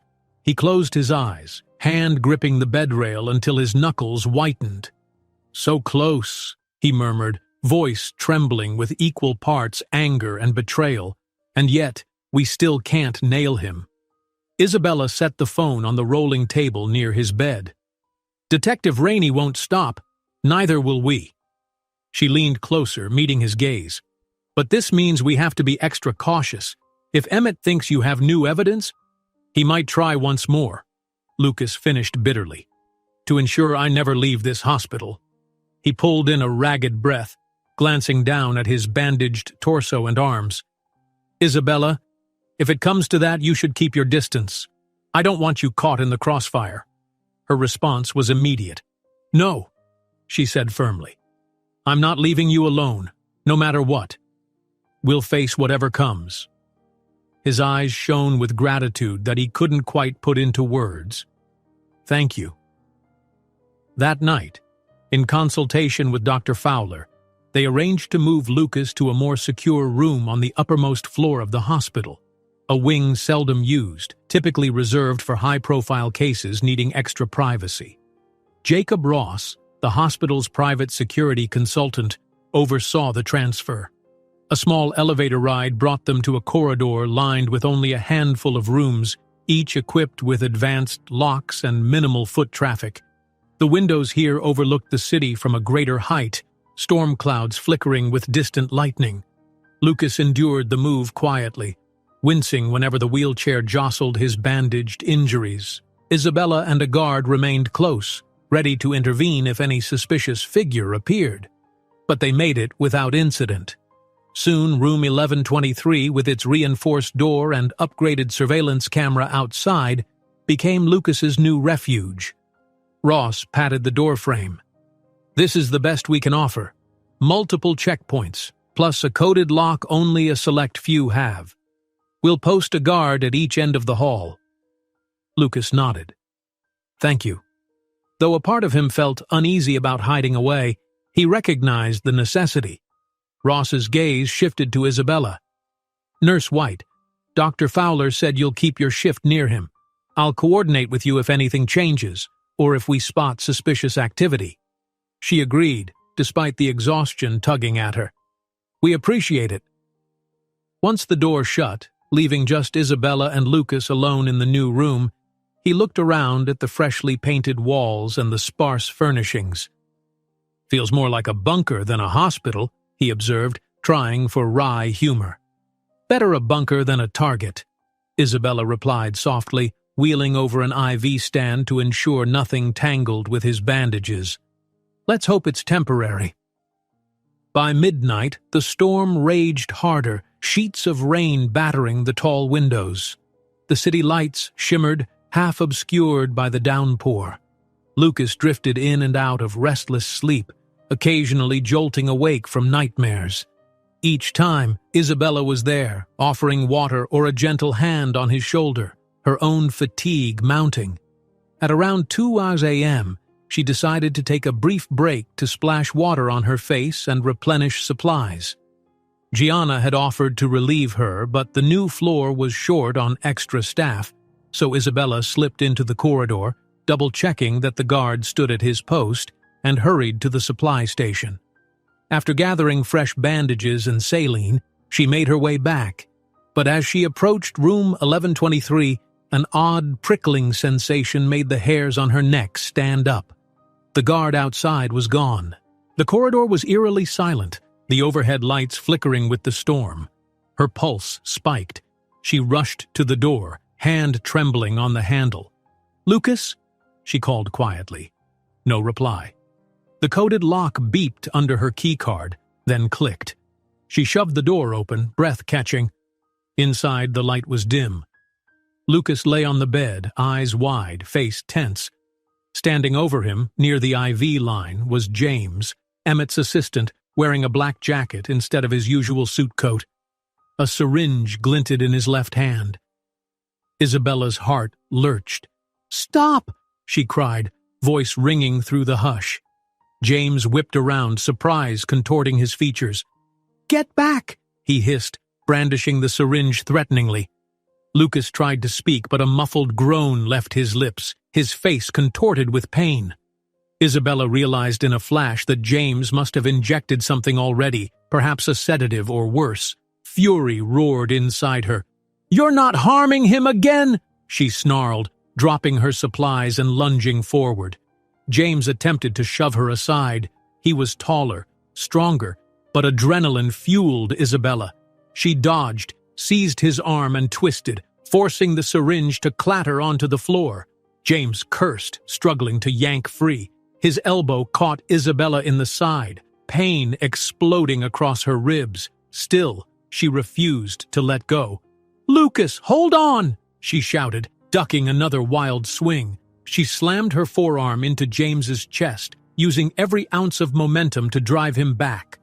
The overhead lights flickered again, thunder rumbling in tandem. Lucas, dazed, managed to press the bed's call button repeatedly, triggering an alarm that echoed in the corridor. James, hearing the alarm, panicked. He shoved Isabella violently, sending her stumbling. She collided with the rolling tray, nearly toppling it. Pain shot through her shoulder, but she steadied herself. James bolted toward the door. Isabella, heart pounding, scrambled to block his path, but he barreled past, muscles fueled by desperation. She lunged for his jacket, yanking him off balance. They crashed against the door frame, the handle digging into her hip. Another elbow jab had her gasping. Abruptly, the door flew open, revealing Jacob Ross and the missing guard, both gripping batons. James, cornered, tried to dodge, but Ross moved with practiced speed, hooking James's arm and forcing him face first against the wall. The guard pinned James's wrists behind his back, cuffing him with swift efficiency. "Don't, please, it's not my fault. I was ordered," James babbled, eyes wild with terror. Ross pressed him harder into the wall, silencing him. Isabella, breathing heavily, rushed to Lucas's side. "Oh God, are you all right? Did he inject you?" Lucas's eyes fluttered. "He got some," he muttered, voice slurred. The faint rivulet of fluid trickled from the IV line, indicating tampering. Alarmed, Isabella quickly clamped off the IV tube. "Stay with me," she urged, checking his vitals. His pulse hammered, breathing unsteady, pupils dilated. She turned to Ross. "Call Dr. Fowler now. He's been dosed with something. We need a crash cart on standby." Ross nodded, whipping out his phone and barking instructions. The guard kept James pinned, who ranted about following orders, protecting the company, and they said it was reversible. His voice cracked with desperation. Within moments, Dr. Fowler and a medical team burst in, adrenaline pumping. Isabella helped them detach the compromised IV line and hook Lucas up to fresh monitors. While the staff prepared emergency measures, she clutched Lucas's hand, murmuring soft encouragement. "Breathe. Stay awake if you can." Lucas blinked hazily, fighting to remain conscious. I can't believe, James." Isabella squeezed his hand. "Focus on me, Lucas. Just keep breathing." On the other side of the room, Ross and the guard wrestled James out into the corridor. The man's protests echoed, mingling with distant thunder. "I only did what Emmett told me," he cried, right before Ross cut him off. His confession resonated starkly in that tense space. Dr. Fowler's quick actions stabilized Lucas. She administered a counter-sedative, swiftly drawing blood samples to identify the exact toxin. Isabella stayed glued at his side, helping check blood pressure, holding on to his hand. The fierce adrenaline in her system finally ebbed as she realized Lucas was breathing more easily, his vital signs leveling out. Relief, mixed with tremors of aftershock, coursed through her. Ross reappeared after handing James over to the police, who arrived in record time. "He's been taken in," Ross reported quietly. confessed to a direct order from Emmett Montgomery. His expression flickered with grim satisfaction. "We've got him on tape." Lucas's eyelids fluttered. The sedation from James's injection still weighed on him, but he managed a low, rasping statement. That's the proof." Isabella bent closer, tears threatening to spill. "You're safe," she whispered. "We have what we need. Rest now." He exhaled, head lolling against the pillow. Dr. Fowler gave Isabella a nod of encouragement. "We'll keep him under close observation all night. Whatever toxin James used, we caught it early." The tension that had gripped them for weeks loosened an inch. Detective Rainey arrived minutes later, breathless, accompanied by uniformed officers. She took one look at Lucas's state and nodded grimly. "James is in custody, already singing. He named Emmett as the instigator, claiming Emmett arranged everything, coercing the marina worker, setting up the hospital plot." A hush fell as Rainey continued. "He'll be charged, and with James's testimony we can seek an arrest warrant for Emmett. This might finally be over." Lucas, half-conscious, let out a sound that was half laugh, half sob. Isabella pressed a hand to his shoulder, relief washing over her. The detective's words felt like the first true sunrise after a long night of terror. All through the night, hospital staff and police bustled around room 1123, finalizing statements and ensuring Lucas's safety. A second security guard was posted outside, plus an officer sent by Rainey. The storm raged on, lightning flashing periodically against the dark windows, but inside, a sense of resolution grew. Emmett's conspiracy, long hidden in the shadows, was finally exposed. Dawn arrived with weary smiles. Lucas slept under sedation, free for the moment from nightmares. Dr. Fowler declared his vitals stable, though he'd need further tests to confirm no lingering drug effects. Isabella hovered, exhaustion etched on her features, but also a profound sense of triumph and relief. They had survived. They had unmasked the saboteur. By mid-morning, the sky began to clear, pale sunlight streaming in. Isabella gently roused Lucas, who blinked at her, eyes still cloudy from medication. "Hey," she murmured, "you're safe. James confessed everything." His gaze darted around, registering the presence of an armed officer and the intense quiet of the special wing. "It's real, then," he croaked. "Emmett will face justice." She nodded, tears of joy glistening. "Yes, you can focus on healing now without fear." He swallowed, emotion swelling. "All thanks to you," he said softly. "If you hadn't come in when you did—" A shudder rippled through him at the near miss. She squeezed his hand, a tender smile gracing her lips. "We got here together." The following days blurred with legal processes. Emmett was arrested after James's testimony matched the marina worker's confession. Detective Rainey coordinated with prosecutors, ensuring Lucas was protected while he gave a preliminary statement. Though physically drained, Lucas found renewed strength in the knowledge that the threat was no longer anonymous. Slowly, steadily, he made real progress in physical therapy, walked short distances down the corridor, lungs growing stronger. Though the wounds still ached, a sense of freedom lit his eyes. Montgomery Enterprises, meanwhile, was forced to regroup without Emmett's looming presence. Loyal executives contacted Lucas, offering support and relief that he was alive and vindicated. On the personal front, Isabella remained his constant companion. Even after the immediate danger subsided, she found herself drawn to him and he to her. One afternoon, as Dr. Fowler cheerfully removed a final set of bandages, Lucas reached out for Isabella's hand, smiling through the lingering discomfort. "You never left," he said, voice quiet but radiant with gratitude. "You risked your life for me." She met his gaze, heart fluttering. "I couldn't do otherwise. It's like, from the moment I whispered you back from that coma, I knew I'd fight for you." A hush settled. Dr. Fowler, discreetly busy with her notes, pretended not to notice the tender exchange. Lucas swallowed. "I don't want to be just your patient anymore, Isabella. Once I'm discharged, I'd like to see you outside these walls if you're willing." His cheeks warmed at the raw vulnerability in those words. Isabella felt her own cheeks flush. She recalled the sleepless nights, the deep conversations, the shared fear and hope. "I'd like that too," she admitted softly. At last, on a clear morning, sunlight bathing the hospital in golden rays, Lucas Montgomery prepared to be discharged. He stood in the corridor, leaning on a cane for support, wearing casual clothes instead of a hospital gown. Isabella helped him check out, handing final paperwork to the clerk. Jacob Ross and Detective Rainey were both present, ensuring he had a security detail for the next few weeks until Emmett's trial concluded. Lucas thanked them all, voice brimming with sincerity. Then, turning to Isabella, he took a slow, measured step forward, cane in one hand, the other reaching for her. She grasped it gently, heart thudding. "You ready?" she asked, smiling.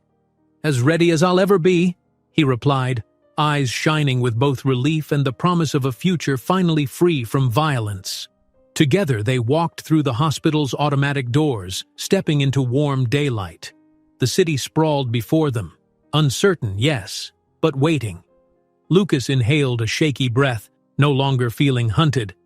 Emmett was behind bars, the sabotage exposed, and a new chapter beckoned. As the sun touched his face, Lucas glanced at Isabella with gratitude that words couldn't encompass.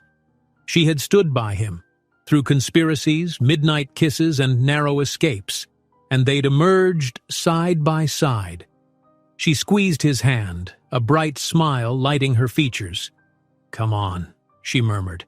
"We have a lot of living to do, Mr. Montgomery." He chuckled, leaning close, allowing her to guide him forward.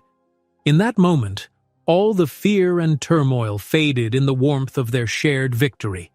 And while the road ahead might hold new challenges, they knew they'd face them together, bound by a story of survival and a bond forged in the quiet hush of a hospital room, sealed by a compassionate nurse's gentle kiss that called a wounded soul back to life. If you enjoyed this story, don't miss the next one. Just click on the screen.